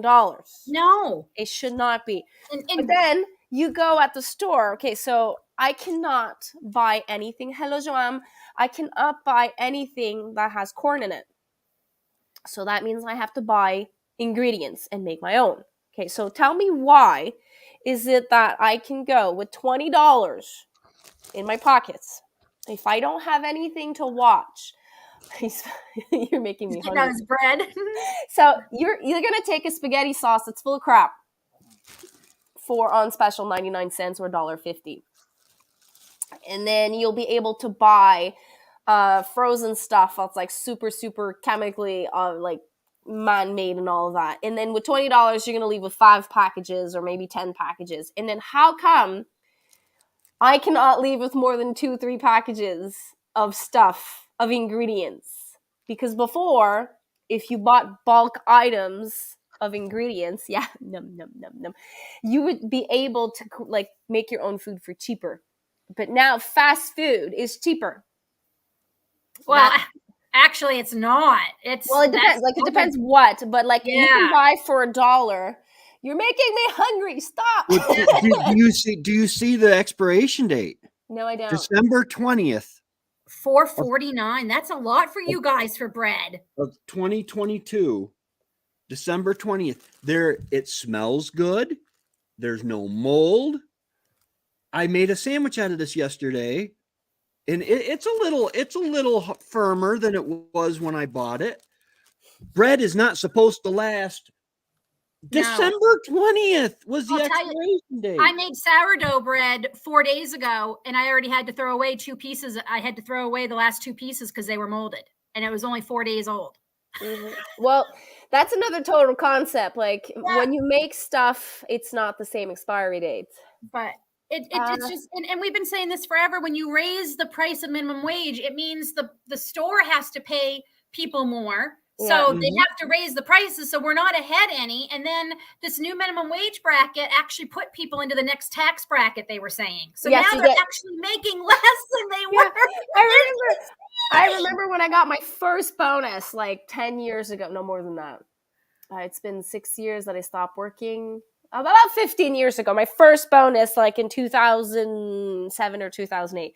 I had my letter in front of me, and it was telling me the amount that I was going to get. And I was like so excited because it's like so much money. I was so young, 25 years old, and blah, blah, blah.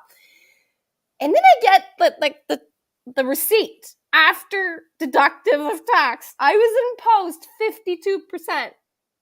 And I'm like, okay, the amount's still great, but I'm like, I preferred the other one. Mm-hmm. Yeah. Oh, I remember for years when David would get a raise on his military pay, the raise would go up, our rent would go up the exact amount of his raise. And then one year, the rent went up $1 more. So we actually went in the whole $1 a month because, so it's like, you know, and you don't, look, we don't mind working, you know, working for what we have and everything, but it just, when you feel like you can never get ahead, you think, okay, we're doing good. We've got this going. We're doing okay. And then I think we're being tested on so many level, depending like of your faith that you have.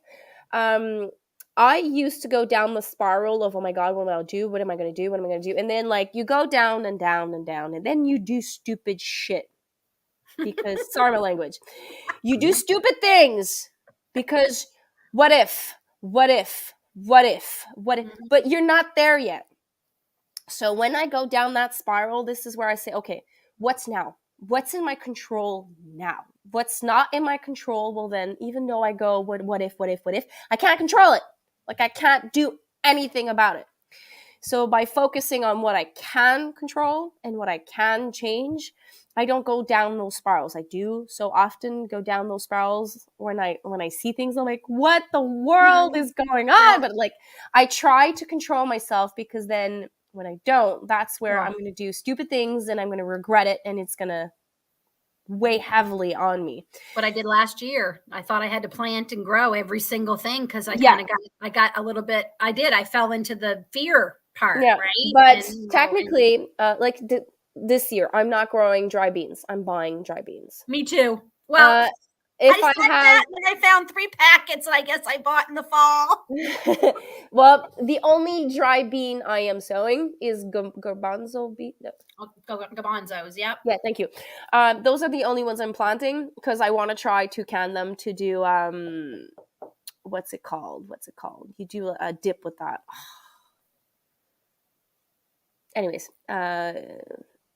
Anyways, it's a dip that you do. You can put roasted peppers in it, roasted garlic, olive oil. What's it called?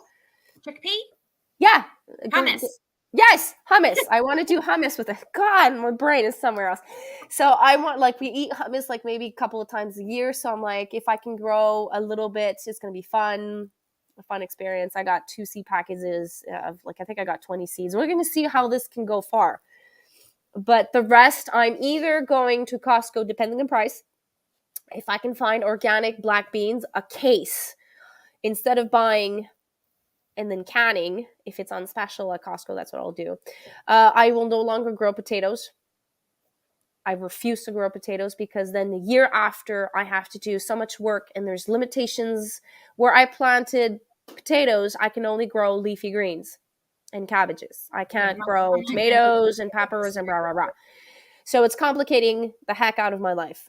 This year, if I do decide to grow potatoes, it's going to be in boxes that I heal up. But where was I going with all of that? I lost my train of thought.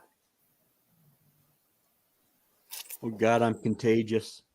I lost my train of thought. Oh yeah, the changes. So there, like, certain things that I'm doing because I can't grow it all.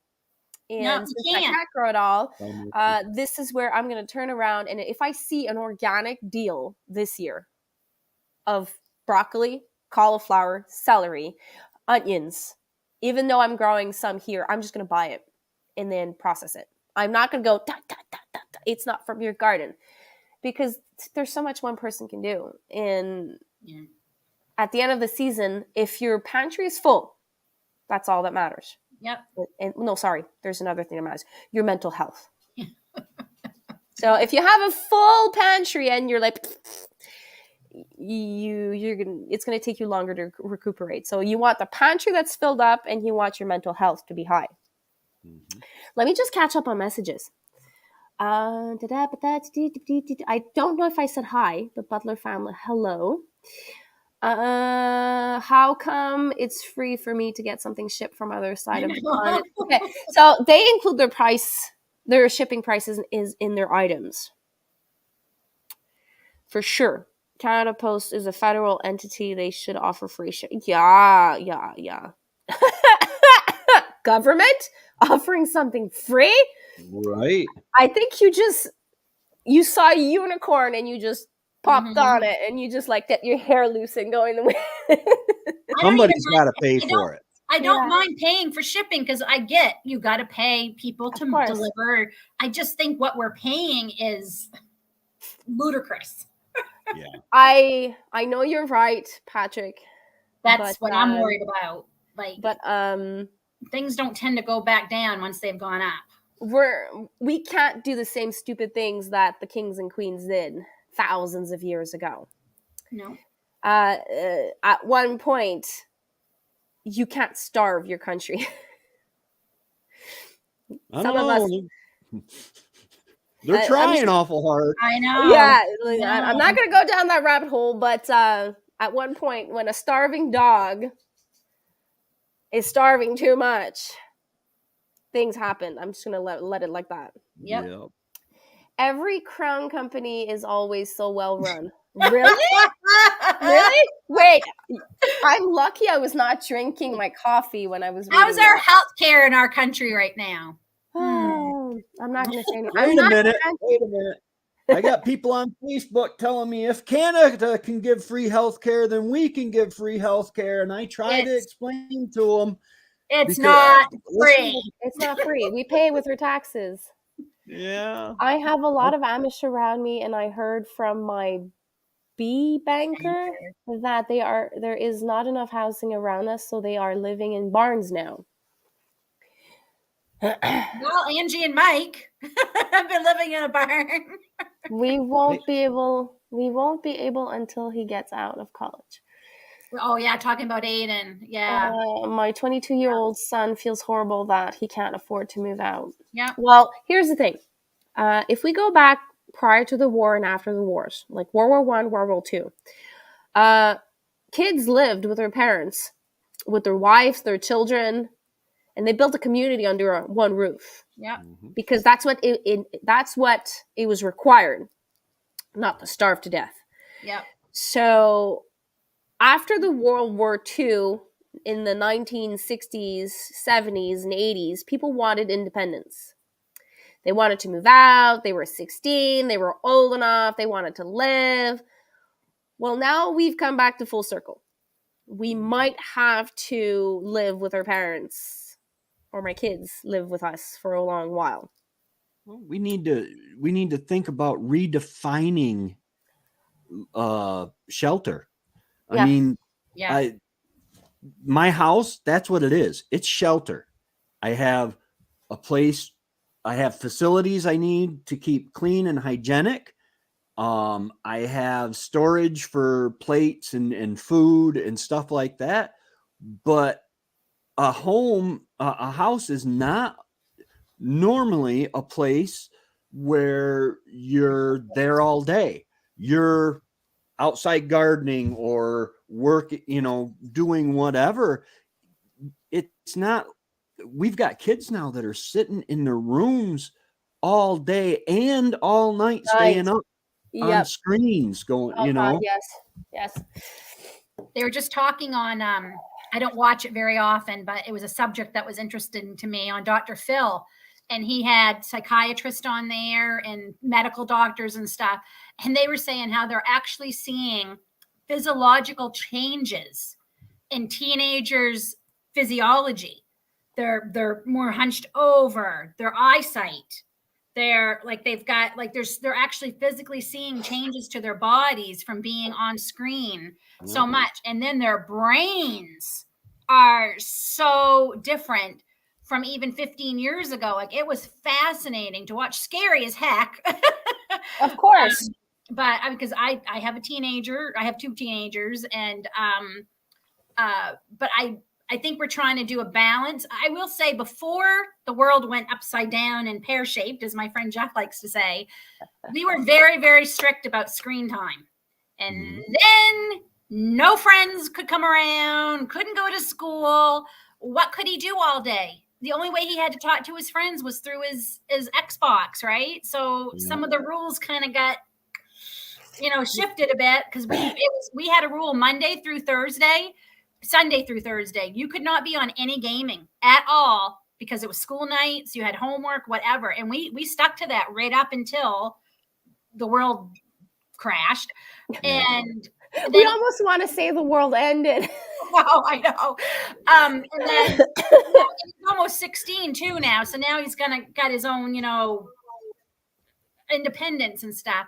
But he's not. So we tried it, but he's pretty physical. Like, Aiden's pretty active. He works out, he lifts weights, he's on the track team, and he is very conscientious, like why I had to leave your live last night, because he didn't want to be up too late trying to finish his homework, which that's fine. That doesn't bother me. He was still up to almost 9:30 working, but it is scary to think about how, like, when they're talking about how they're seeing actual physical changes in their bodies. It's sad. It's sad. And when you got 2 parents working too, and I'm not parent shaming anybody, because I hate when people do that. When you've got most parents now, both of them have to work, and you can't, it's just some things like, everyone's like, well, if it was my kid, they wouldn't be on it. Oh, really? You really think when you're at work all day? They love to do that. Oh my God. Unless you take the Wi-Fi away or whatever. I have 3 kids, and they love to rub it in. Like, oh my God, she has 3 kids. She's a bad mom. Rah, rah, rah. She doesn't work. They make you feel so bad. Wait, Like, you don't work? No, you raise your children. I know. Wait. How can you be a bad mom? By law, okay? Every single year I have to answer this question, and I want to every time. What is your profession? Mm-hmm. So my profession is a stay-at-home mom. Okay, that's my profession. Yep. But that's not what I do. No. I work. I just don't get money from it. I know.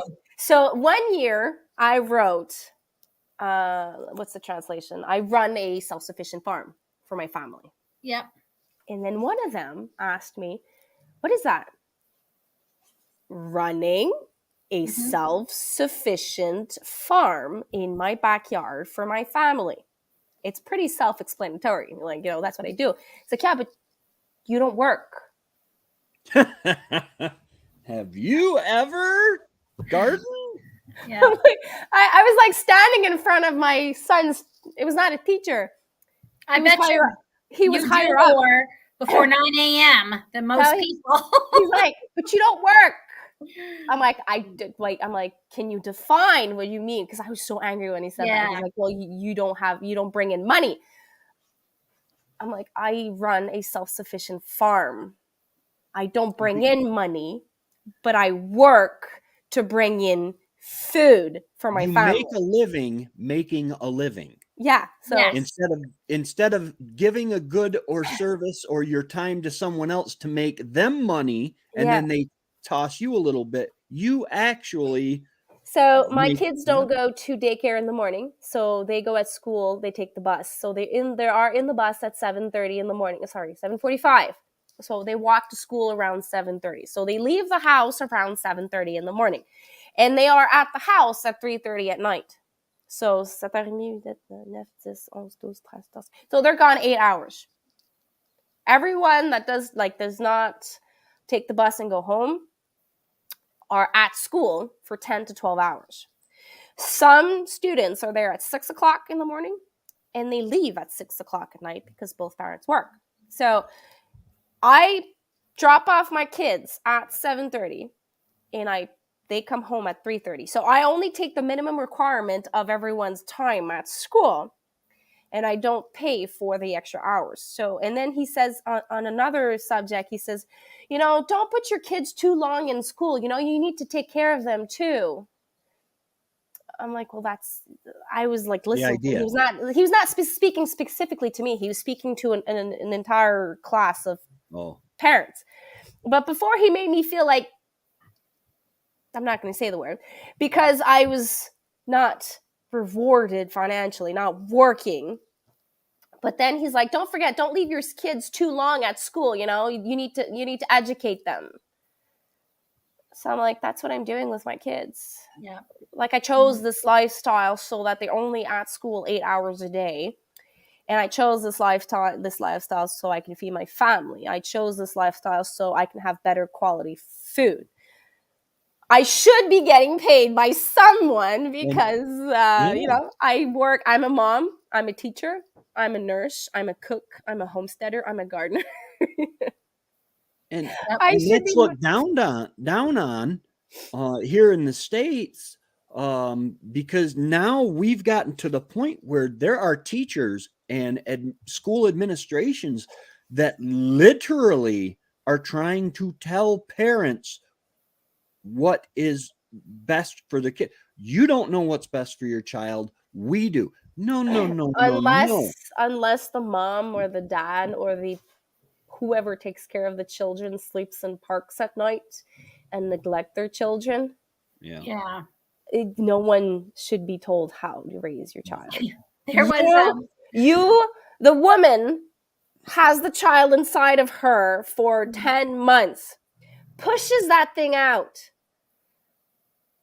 We're not going to get into the details of the pain, but hurts like, and then you have to either feed them with milk from you or milk from the store, and you have to get up 4 or 5 times a night. You have to pick up the pee, the poop, the vomit, the what you don't know. Sometimes there's some things you have no idea what it is, but you still have to pick it up, even if it's 2 o'clock in the morning.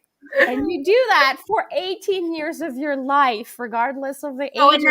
It doesn't end. It does. 18 well, is a lie. At least 18 years. Like, you do that for 18 years. And and in there, you have to find out, like, you have to figure out how to live, how to wash your hair, how to actually take a bath on your own. Oh my Lord. Just a shower, like 3 minutes. I can get one done in 3 minutes. It's a miracle. Now I actually put an X in the calendar if I can walk in the shower. Stay 10 minutes with no one saying, Mom. I thought when they were little, that was the hardest. I'm telling you, there are times now, a teenager, I feel like it's harder now than it was when they were 5. Yeah, well, I'm not there yet. All this is 10, so. No, okay. I'm just giving you a warning. No, I'll cross the bridge when I get there. Now I'm dealing with 10. But, it's funny how I saw an ad on Facebook the other day. I'm in a group, Vintage something or other. I can't remember, on Facebook. And she shared this ad that she found for during World War I. And it was from the U.S. government asking people to have at least 2 chickens in their backyards. Yeah, I remember that. The war out effort. Yeah. And then if you had the space and could take more than 2, if you could share or give away the surplus to your neighbors or the person down, like, and I said, what a difference 100 years makes. Now they go after you for having a chicken or 2. You know? Let me just catch up on comments because I'm quite late. Dave, there's no words. We've thought about the tiny house too. We've actually thought about when we buy, this isn't gonna be our forever home, and we're actually thinking when we look for our next place, if it already has like some kind of apartment or something, because we're planning that the kids might not be able to afford to live on their own. They might not be able to. Tracy, you're in New York, right? Upstate New York, yeah. If ever I am able to buy land, I will make sure to check the building permits that I can have. Yep. And make sure that I can add 3 mini homes. Yep. I'm telling it just, like you were saying, Annie, how it wasn't unheard of to have at least one other generation. Yeah. I know a lot of people whose grandmothers grew up with them because they got widowed early and they came and lived with, the family. But we were at our doctor's appointment last week talking to the counselor, and she said the amount of multi-generational people who are living in the same house right now in the last year in our area has grown like 35% or something like that. You're probably gone, but by I think she came back actually. Wild Turkey is in our chicken run. Going up another tax bracket doesn't cause one to bring home less. Well, see, depending on my like I know I'm a bit behind, but like here in Quebec, when I got a raise, let's just say that after taxes, depending where you are in the bracket, if I was within the same bracket, it was fun because like I got a little bit more every week. But as soon as I switched bracket, and this happened to my husband, and he was like beyond pissed. If he did overtime, so he was doing more time, he got less. So he would bring in salary-wise less because he was doing too much overtime. So he had to bring down his overtime and say to his boss, I can't do more than 10 hours of overtime per week because I end up getting less money. So, and then he switched to another pay bracket, which was now he has to do more overtime to get the same salary as before. It's like us right now. They would love to have David full-time contract, the reserves. David would love to give them a full-time contract year round. He can't because the Canadian government has said, wait a minute. If you work full-time, you can't have your pension anymore. Yeah. A pension that my husband paid into and earned with his blood, sweat, and tears for 30 years, they will take it from him and he won't be able to collect that anymore because they say it's double dipping. And David's like, well, just don't take pension out of me anymore. Like, that's crazy. Like, don't take it out of me anymore. Like, why would I pay into it? And it's insane. Like, they're stopping someone from wanting to work more, and they want him. Like so he's part-time right now and next month, because if we don't, he's going to lose his pension. And that's not, and once and everyone's like, well, what if you just do one extra month? All it takes is once. Once he does it, he cannot collect his pension again until he retires completely. The irony is everywhere in Canada right now, there's lack of employees. I know. Nobody wants to work. Like, there's something I don't understand. Like, I know there's complex, and I'm getting out of the subject today, but you go to Tim Hortons 2 years ago, it was full of employees. Now you go to Tim Hortons, they're closed certain hours. They're closed certain hours here. Some of the stores got closed. So here's what I've realized. When you go and you start noticing things, when all of this hit, the 60-year-olds and over were asked to stay home because they were blah, blah, blah, blah. I'm not going to go into the details. Right. So some of them decided to go home. They got the per month thing that we're entitled to. Yep. And then some decided, I'm just going to pre-retire. I'm just going to officially retire. I was doing this part-time, because I was bored out of my freaking mind. Yeah. So I decided to work part-time like your husband's doing. And then these people's like, I had enough. I'm not going to work in these conditions. I'm going to go back to full retirement and I'm just going to stay home. Those people will not come back. My dad, when he was asked to stay home, the lady kept calling him, come back. He's like, I'm not allowed. I'm 70 years old. I can't work. And then he needed his blah, blah, blah, blah, the shots and all that, got the shots. And then when he wanted to go back, he's like, I'm not going back. I'm happy home. Yeah. I'm just gonna stay home. I'm 70 years old and I'm gonna officially retire. Obviously, there's other reasoning behind it. My mom's accident and my mom needs help. So my mom is becoming a dependent for him. But even if my mom was not injured during this period, I think he would not go back because it's not worth it. It's like the heartache, the hours, and like on his body because he was moving around boxes. Like he's not going to go back. So all of these people will not go back. And then the young people generation, not to say that they're not motivated or they don't want to work, but they don't want to work. They all want to be YouTube stars, make $1 million by making videos. Yes. Yeah. I've been 2 years in. I'm a millionaire. Come on. I'm like spending checks. And come on. Yeah. Hey, you got 1,000 subscribers. Check. Be happy. That you and know, said 75 cents will get you a and small I cup mean, of that's one coffee. good thing. Aiden seeing me, like how long I've been doing this, how hard I work at it. And I mean, part of it, I'm not going to lie, part of it was hopefully to bring in some extra income, like, because, you know, an extra income is never a bad thing. Mhm. But Right. part of it is just because I felt like I wanted to talk to people who thought like me, right? And share, you know, my passion. But seeing how much I work and how long it's taken and how little I'm making, Aiden has that special thing saying, yeah, it's not you, you know, the 1% who makes it big and is making, you know, this one kid that everybody knows. I can't think of his name, but he's Beast, making like, Mr. Beast. well, Mr. him, B. but this is There's a Ninja, couple. something Ninja. Oh, I Gamer. think that might be actually his name is Ninja. Yeah, he's some kind of gamer anyway. And I will say the kid does a lot of good. He gives away a lot of money to charities and stuff, but he's making something like $3 million by taking video of himself playing video games and the new video Yeah, but games that come out he gets taxed on that. and all that. And well, I mean, that's why he probably gives away so much, because he's got Yeah. a business manager saying, hey, give away some of your money so you can have the tax write off. But like, that is a small percentage who gets that. Well, here's something. Remember, I think this week I shared this in our group. I keep getting some messages from people that are trying to help me. Oh, I all don't the take them time. seriously. I delete. But here's the thing. 5 years ago, when I started watching Roots and Refuge Farm, Whispering Willow Farm, M.I. Gardner, Justin Rhodes, those people started talking and met other people. Emails received. And sometimes someone knocks on your door, and that's the person that's going to give you the idea or the support that you need to open that door to success and wealth. So Roots and Refuge Farm wrote a book. That was her door.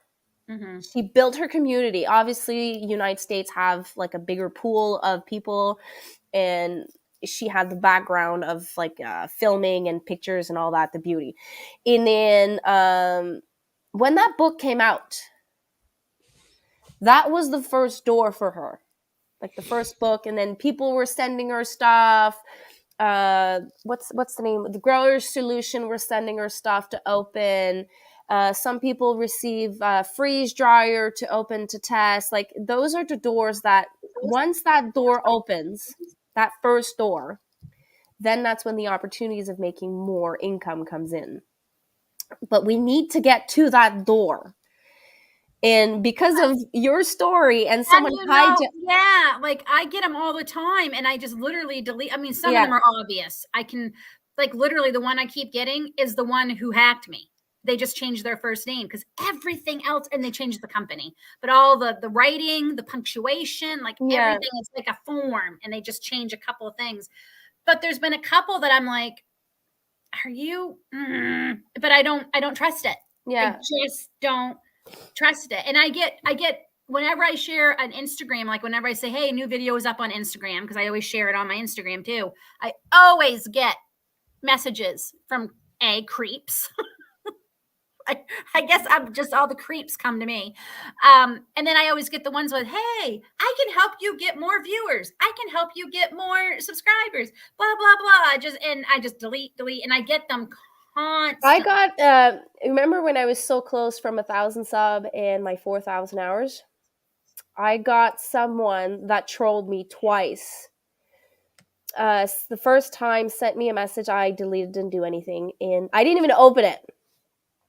And one day I saw 1,500 views on a video, but the person only opened and clicked for 1,000 times.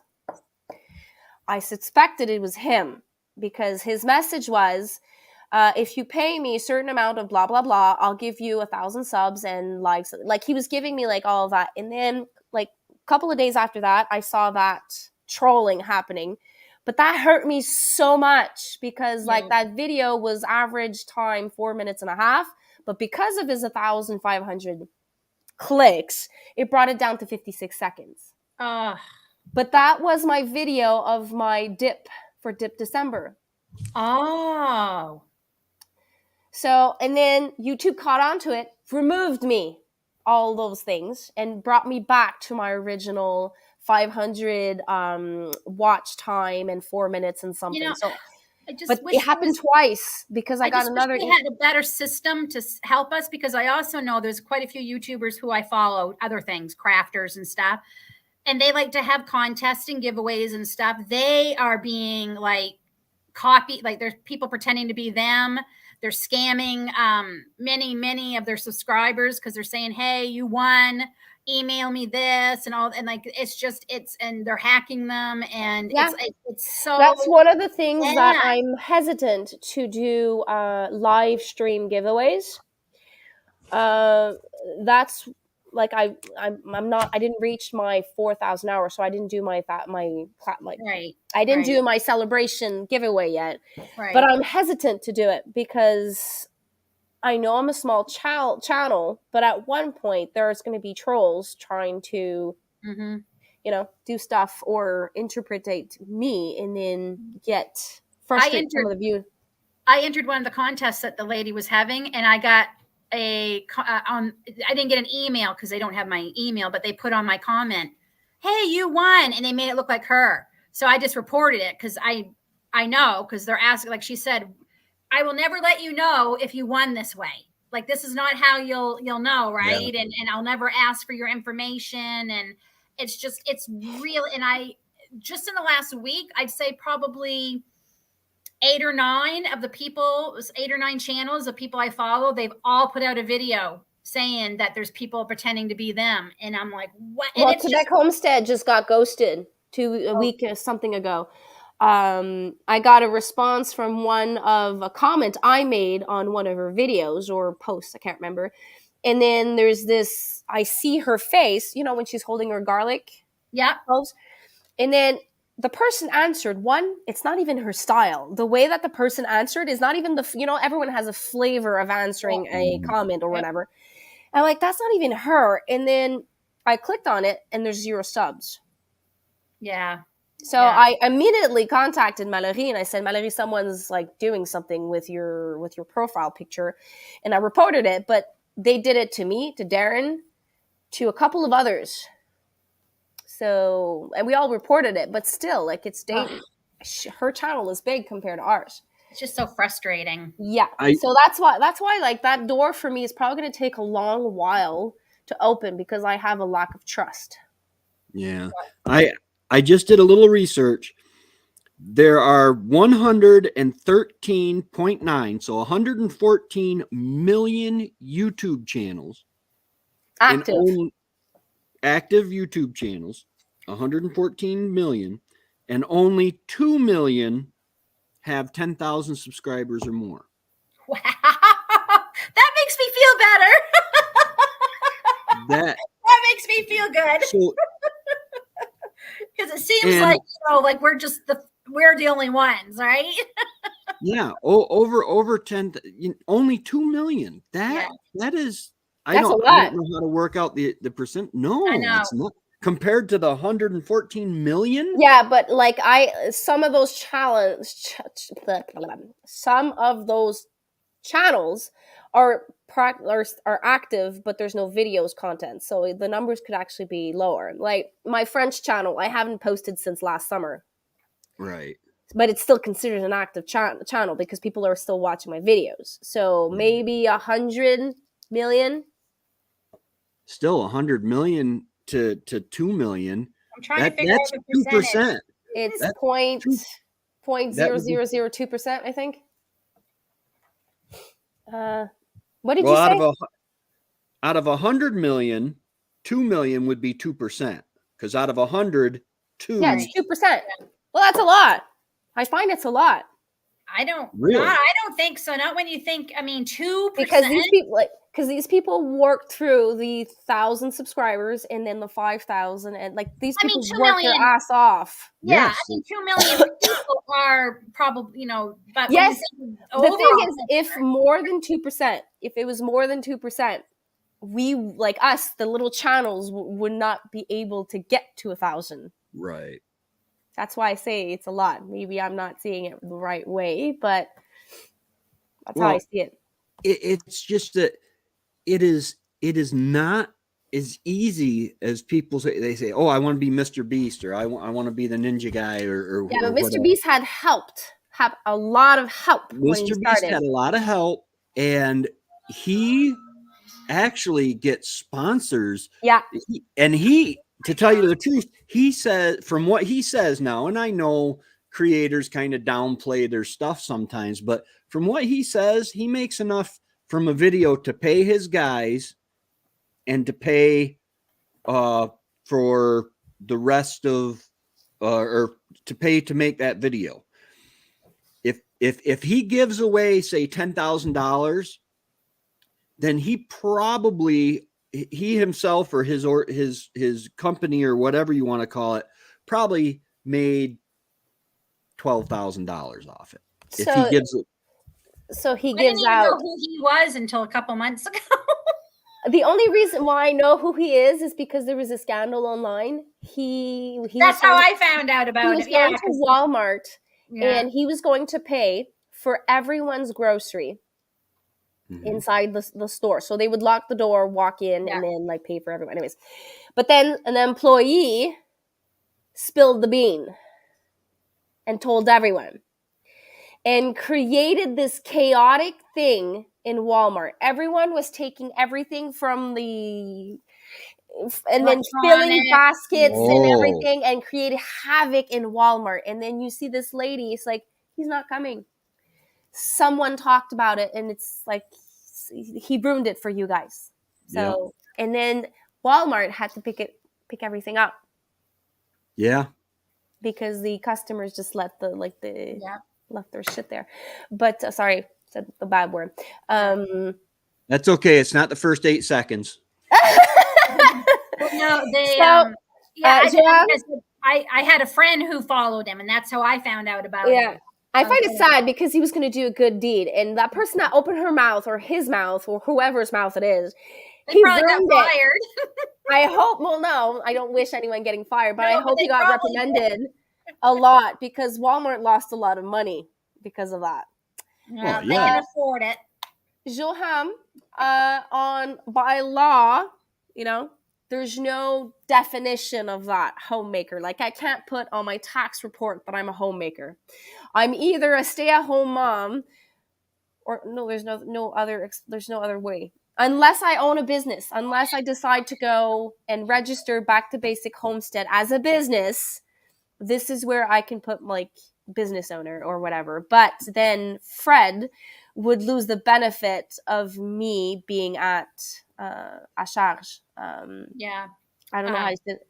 Like I'm a dependent. I'm a dependent of him. Yeah. So we have to research when is it financially good for us to declare Back to Basic Homestead a business. And in Quebec, I will have so much issues because of the law that's called 101 law. I have to have a French name.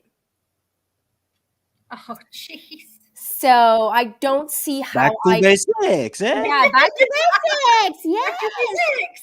Yeah, and there's no specific translation for homestead in French. It's a farm, and I'm not a farm. Right. Yeah. I know Remy says once you get monetized, you'll have to claim it. And I just got my very first paycheck last month from YouTube. And you don't have to declare it right away. No, if it keeps up like that, if you're less than, what is it here in Canada now? If you make a certain amount, you don't have to. It's under $30,000, I think, or $20,000. You don't have to declare. I thought it was like 10. I thought. No, wait, taxes. You don't have to declare. I think you claim it, but I probably won't have to pay anything. I don't know. I've looked into it. It might affect David, so we have to Yeah, get offers to go back to work. If it keeps up like this, it's not gonna affect our tax bracket any. See here, what I've been doing is in the States, I can file it under personal income. Like I am the business entity. Yeah. But now can I be, if you don't want to say, how much was your first check? It was, after they took everything out, $134. Hey, that's not bad for a month. I was ecstatic. It paid for, I used something. I bought stuff for like the channel. You bought seeds. I bought seeds and yeah, I got more mason jars. Mason jars. I don't understand why you need Yeah, more but, mason jars. I mean, you would have thought it was like $5,000 when I saw it in there. I'm like, oh my gosh. That's my first. But That's awesome. yeah, I will. And that was accumulation of half of October, all of November, and all of December. That's 3 Now, months. right now, I'm on track. I've already earned more in January than I did in November and December combined. That's nice. So that's nice to see. And I'm finding my sweet spot of how many videos, I'm figuring out how many videos a week I put out with the average views. If I can do about 3 videos a week, I think I'll be able to get, because if you don't make the threshold of $100 by the 21st of the month, which I didn't make, and I was $3.15 short in January. If I'd put out one more darn video in January before the 21st, I would have made it. But I won't get anything for January this month. So now I won't get anything to March, but I'll get January's and February's in March.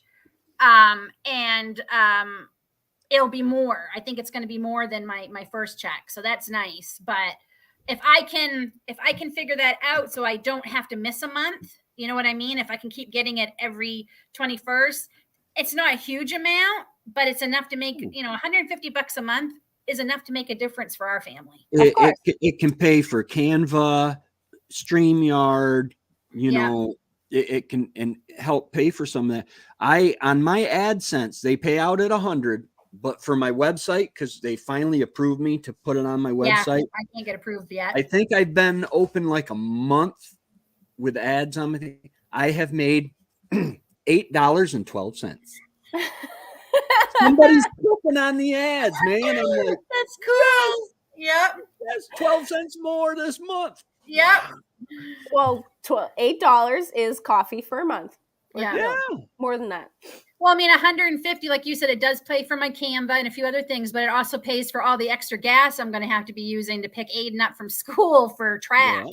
Right. Yeah. So that doesn't come out of our normal monthly budget. And I mean, it's little things like that. And that's how we always have, when we started having kids, we're like, okay, that's a thing of diapers. That's a case of formula. That's how we always did it. And we still do it with them. Okay. That's gas for the whole week to pick him up from school. Well, it is.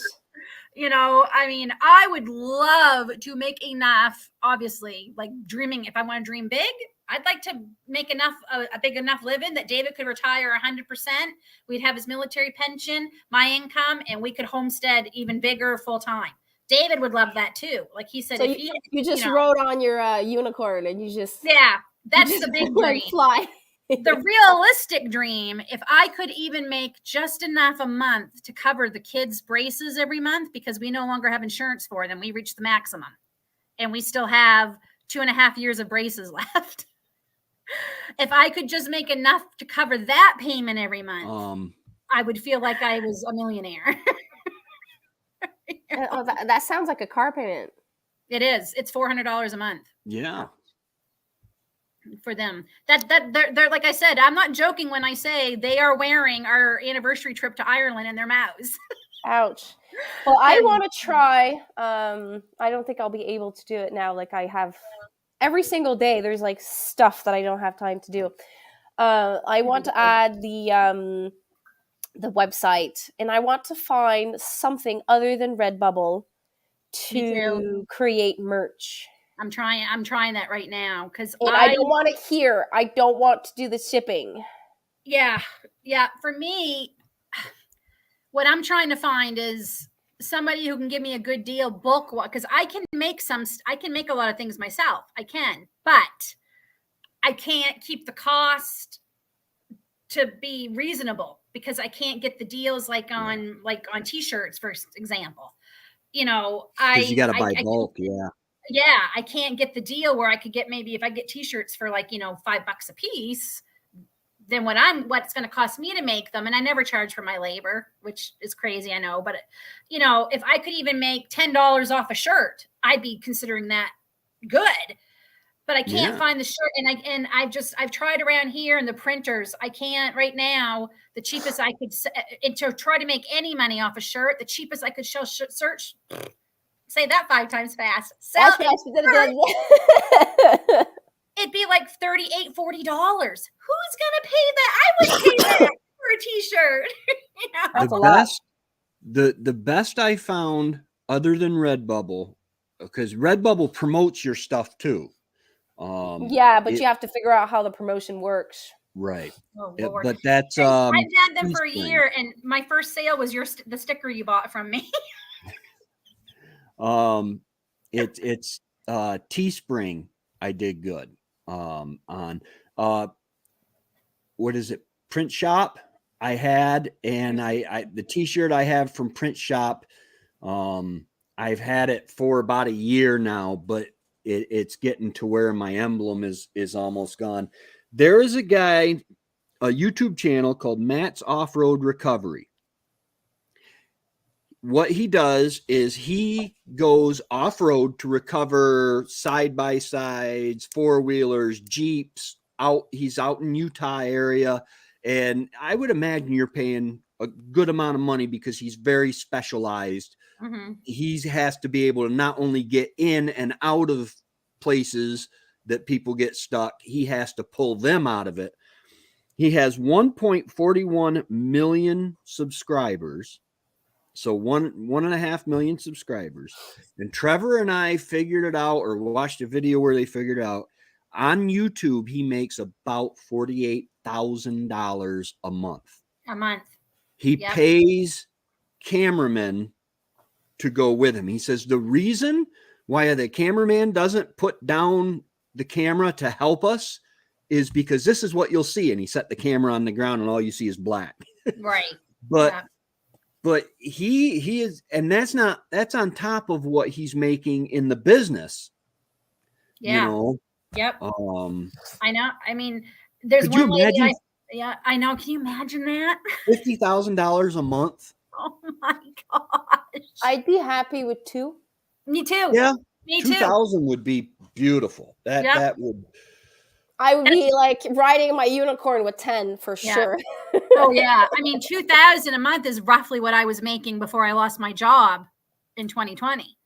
So, you know, that, you know, and I will say too, like, I plan on claiming a lot of this. I used to have a business. I ran my home daycare for 20 years. So, you know, it's nothing new for me having to claim being, you know, your own self-employed.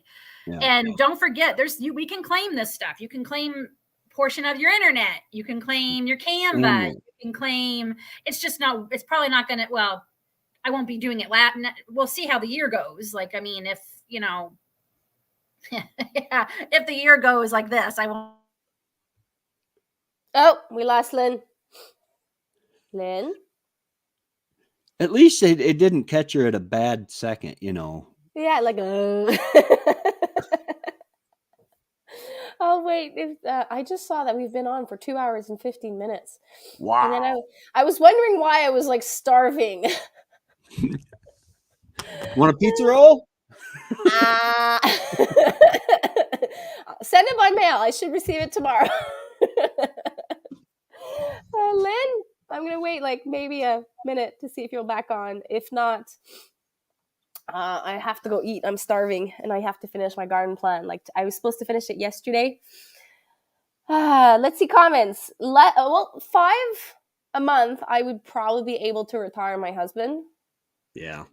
But think of this: 5,000, you have to deduct 50% off. So that means you're only left with 2,500. If I want to completely retire my husband, that means I have to make $10,000 a month, and then I'll be imposed 52% and be left with 5,000. That's a lot when you think of it. You're taxed half of your salary. And the American Revolution was over a 2% or 12% T-tax. Think of it like you work 60 hours a week and you get imposed 50%. Well, it's actually 52% of your salary at a certain bracket. The top bracket is 52%. And I can see infrastructure, roads, bridges, all that stuff. But all the social programs, I mean, I've used them. I've been at points in my life where I've needed them, and I was glad they're there. But man, alive, that's, I would rather voluntarily give to charity. Well, hold on. Thanks for joining.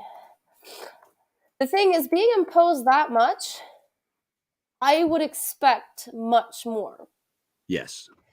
So, and I'm not being greedy, but No. like when I was working, I was being imposed 26% of my salary when I started working, and at the end, I was imposed 32% of my salary, something around that. And okay, yes, I have free healthcare. If ever I go on an unemployment, I had unemployment for a certain amount of weeks. Okay, fine. Mhm. But you When pay for that. Your bosses pay in the States. I pay for that. I pay for that with my The taxes. unemployment My insurance. unemployment comes Okay. out of my salary. I give it to the government. Okay. If I Okay. never, ever, ever, ever use, I have never been unemployed. I never get it back. Yeah. I never get it back. It's not put into a bank account and I get it at the end of my, like, when I retire. I never get it back. So that's something like that, just me. Yeah. And then you go, where was I going with all this? So yes, I have free healthcare. Yes, I have there's certain advantages of having that deducted from my salary. But regardless of that, I have 4% that's being removed from my salary for my vacation. And then I have a certain amount of that is removed for my private insurance, like for my massages, if I go to private sessions, like blah, blah, blah, blah, blah, blah, for feet, blah, blah, blah, dentist, and all that. But I have to pay taxes on that. So that's, they pay for it, but it's tax deductible. Mhm. And then what else? So my vacation, my long-term disability. So if ever I am off of work for 65 days and more, I had long-term disabilities, and it was 1 week per year worked. So when I was considered unable to work after I had a complication of Cedric, I was entitled to have 9 weeks, because I worked 9 years. Sorry, it was a week per year worked. But then once I used that, I hadn't, like, it was done. So if ever I went back to work, I You had to start all over. Yeah, I had to start all over. So yes, there are some goods. There are lots of goods. But then when you go to those services, you kind of realize, yes, sometimes you have good, like there's good. I'm not saying it's all bad. Mhm. But then when you Right. really, really, really need something, you don't have access to it. Here, my whole opinion on taxes is a flat tax of 10%. Number one, in the United States Constitution, wages, taxes, or tariffs on wages was illegal. It took, I think it was the 13th Amendment to change that. But if everybody paid 10%, whether you made $500 or $5 billion, if everybody paid, now, yes, you would have people making a lot of money, paying a lot of money. But if you have a lot of money, you know what I'm saying? Everybody, that would be equal. You would finally have the equity. And they should have enough money to, right now, you have the people making the most money in the United States, the billionaires, they're paying for most of everything, even though it's crippling the lower levels, the taxes. So if everybody paid 10%, that would be, I could deal with 10% loss on, we would be so much richer because all of the money that we don't put in taxes would go into the economy. Mm-hmm. Do you think the roads would be nicer? Oh, they'd have plenty for all that Oh, if they God. would put it there. The roads here is it's ridiculous. We have less disposable income in Canada than the US. Yeah. And I hate to say it, but what they're doing is they're taking for the social programs, and what you'll find, okay, Medicaid, Medicare is the you put into that while you work and all that, and that's supposed to take care of you. Medicaid, Medicare, and Social Security supposed to take care of you in your old age. My mom gets she's living off under $1,000 a month. She has to pay all of her bills out of that and everything. And then Medicaid and Medicare, she actually has to, from that $1,000, pay them money. So it takes her down to, I think last count, she just got a raise. So it's like $850 or $900 a month that she actually has to live off. That's and not pay. a lot. What's that? No, that's not a lot. I make 3 times that, 4 times that almost. And the thing is what you don't understand is these social programs that are supposed to take care of you. Yes, they make everybody equal, but they make everybody equally poor. Mm-hmm. In order for them to succeed, they have to pay less. You know what I'm saying? They have to. And the problem is now they're succeeding. Our birth rate around the world is decreasing. So for the first time within the next couple of years, if it hasn't already happened, we will have less people entering the workforce than we will have leaving the workforce. So we will have more people drawing on these benefits, well, they're actually entitlements because you pay into them your whole life. We'll have more people drawing from it than putting in. Eventually, it's going to go broke. That's why you need to start gardening now. Yes, people. Take your life into your own hands, because an American Homestead was talking the other day. There, he read the article on his video. I got to start doing that. That's an easy video. But he read the article. Gardening is dangerous to your health. I'm sorry? Gardening is dangerous to your health. Who said that? Because it was written in an article, and they talked to people in the FDA and the CDC and all this. Why is it? Because your hands are in the soil, and the soil in so many places are contaminated now. Chickens, you're going to get salmonella. Be afraid. Be very afraid. Chickens, you're going to get the avian flu that is only transferred to humans in 7 times in the last 3 years. Be afraid. Be very afraid. Gardening, you're going to poison yourself by playing in the dirt. Be afraid. Be very afraid. We will take care of you. I'm sorry. I got to get off the soapbox or I'll get you demonetized before you're even monetized. I'm smiling, but I'm like furious inside. It is.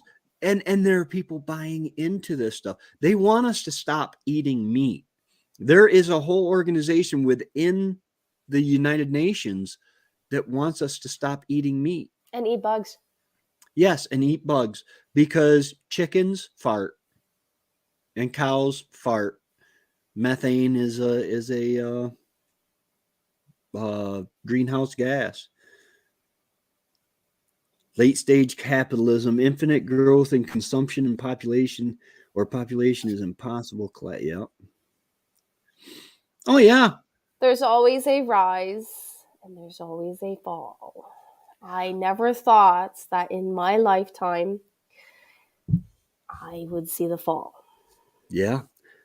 I do believe, as a Christian, I believe God has begun working his end times agenda.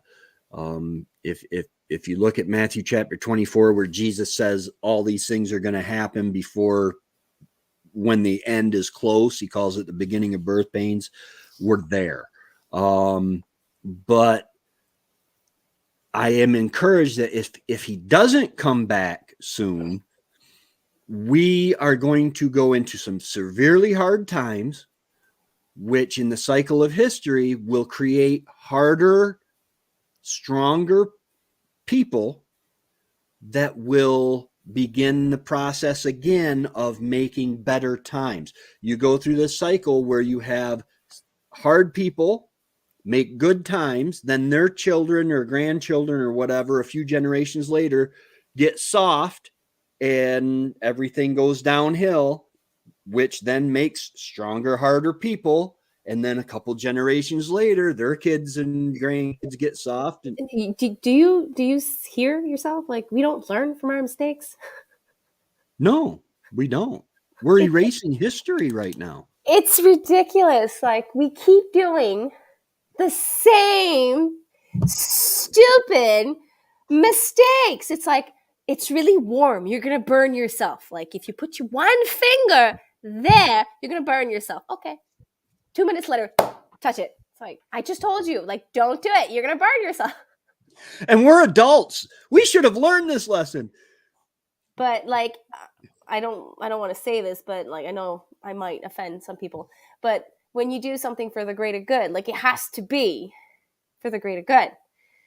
Like, it has to be good, and it has to be 100% good, not 99.9%. It has to be good, because if you do 99.5, we're still going to do the same stupid mistakes over and over and over again. Yeah. But My country was formed from the thing that the government will keep you free so that you can keep yourself safe. yeah. Somewhere along the line, it switched to the government wants to keep you safe. But in order to do that, you have to give them your freedoms. Well, the fact that, well, there's good in being protected, because Yes. there's if I feel protected, I can produce more. If I feel safe, I can produce more. When I say produce, I don't mean produce. I mean just in general. I can be better. If I don't feel safe, then my brain goes into survival mode, and what I might create might not be bad, but it might not, it will never be great. It will never be the better version of myself. It'll always be, I'm in survival mode. I have to survive. Like, if does it work? Yes, it works, but like, it won't be what it could be if I was in a safe minded person. Right. But like, being in a survival mode also is not wrong, because you need to survive. So you're going to do everything you need to survive.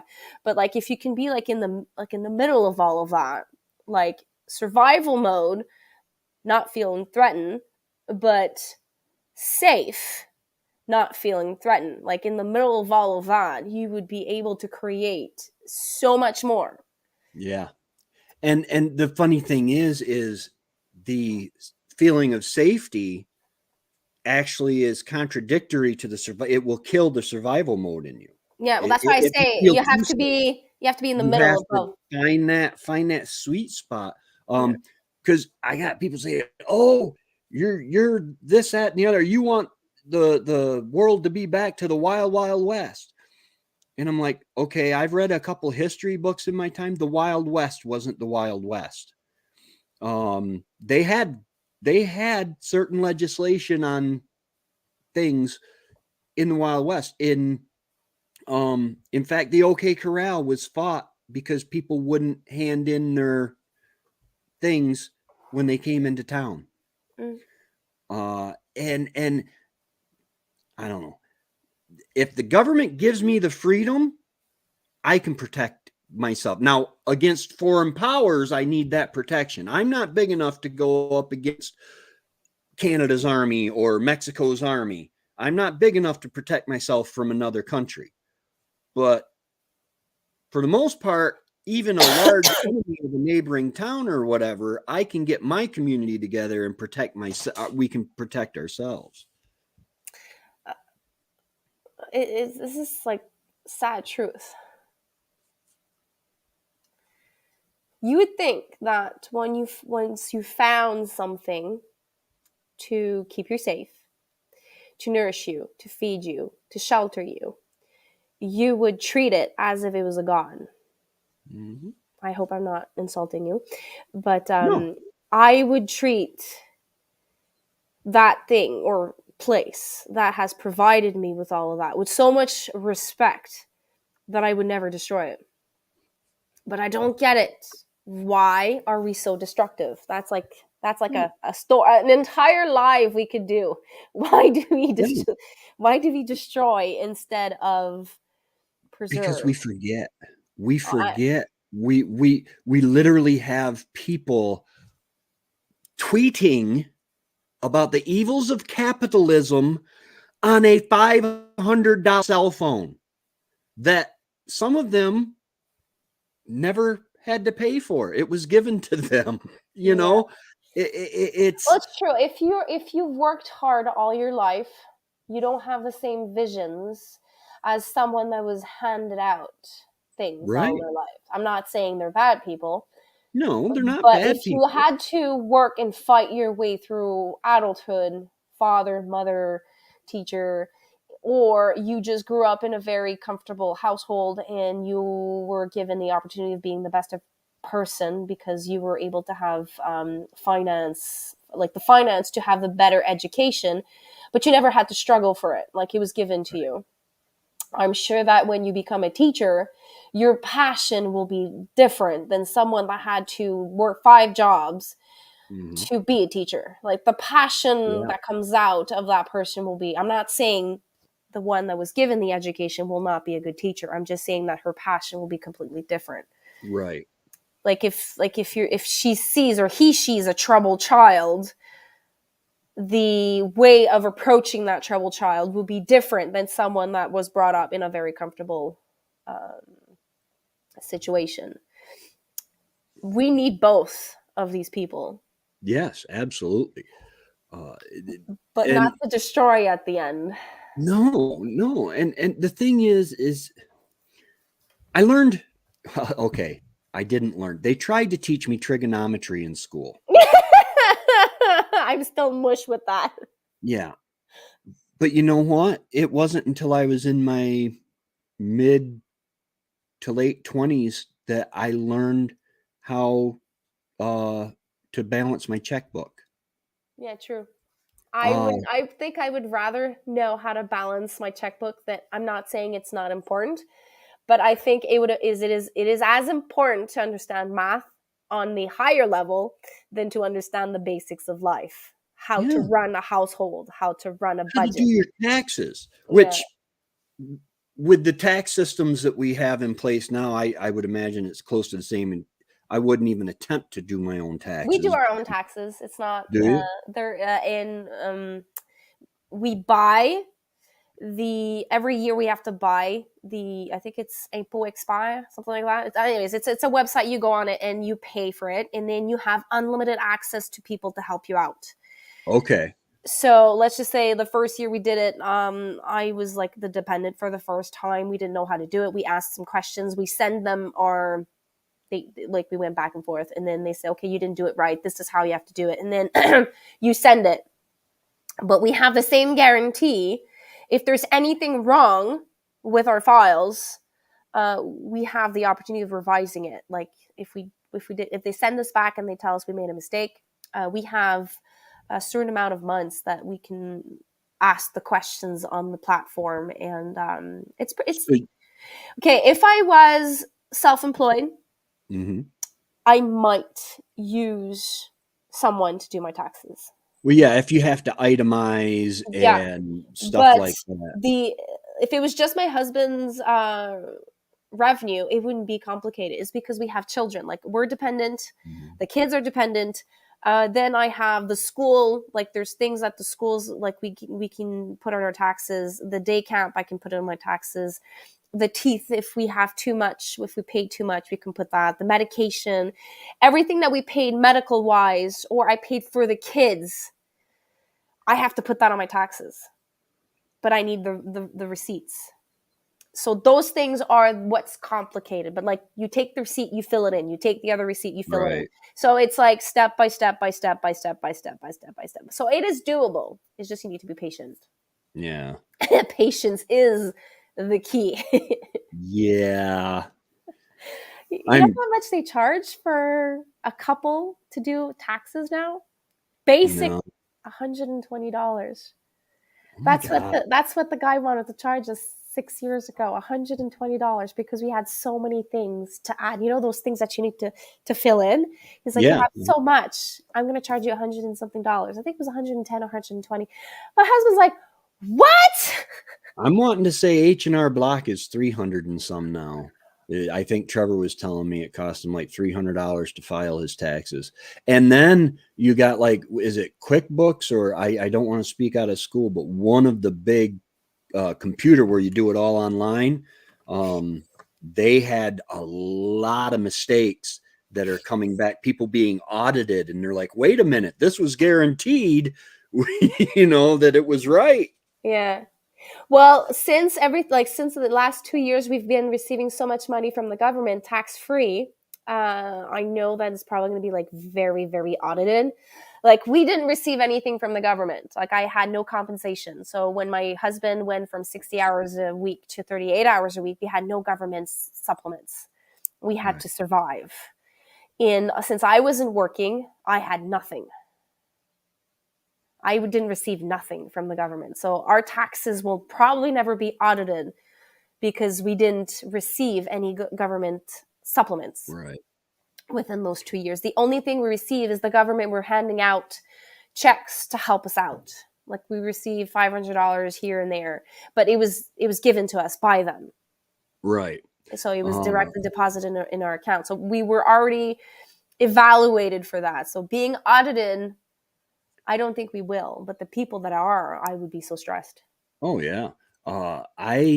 My VA pension is from the federal government, so it is tax free. That's fun. Yeah, I don't have to. But now I have Redbubble, Amazon KDP, all these different things, and when I get now you're taxed on that. Yeah, I've got the rental, and I think so far with the rental, I am still under the threshold. I don't have to worry about paying on that. But once you get, I want to say it's $10,000 or something to that effect of taxable income, then you have to file taxes. So I'm watching that real careful, and I'm going to start filing either way. My brother-in-law, Brian, Tammy was on, my sister Tammy, his wife, was on my live last night. He just became an accountant for the New York Yankees. Woohoo. So he can help you out. Yes. Guys, I'm starving. I can actually like smell the things that you throw into the camera earlier on. Anything that smells good in my house. No. I'm talking about good smells. Food. I love to eat. I love food. I have a good relationship with food. So guys, I'm going to chat with you guys Sunday. Thanks for coming in. And everyone have a fantastic end of the week. Bye. See y'all later.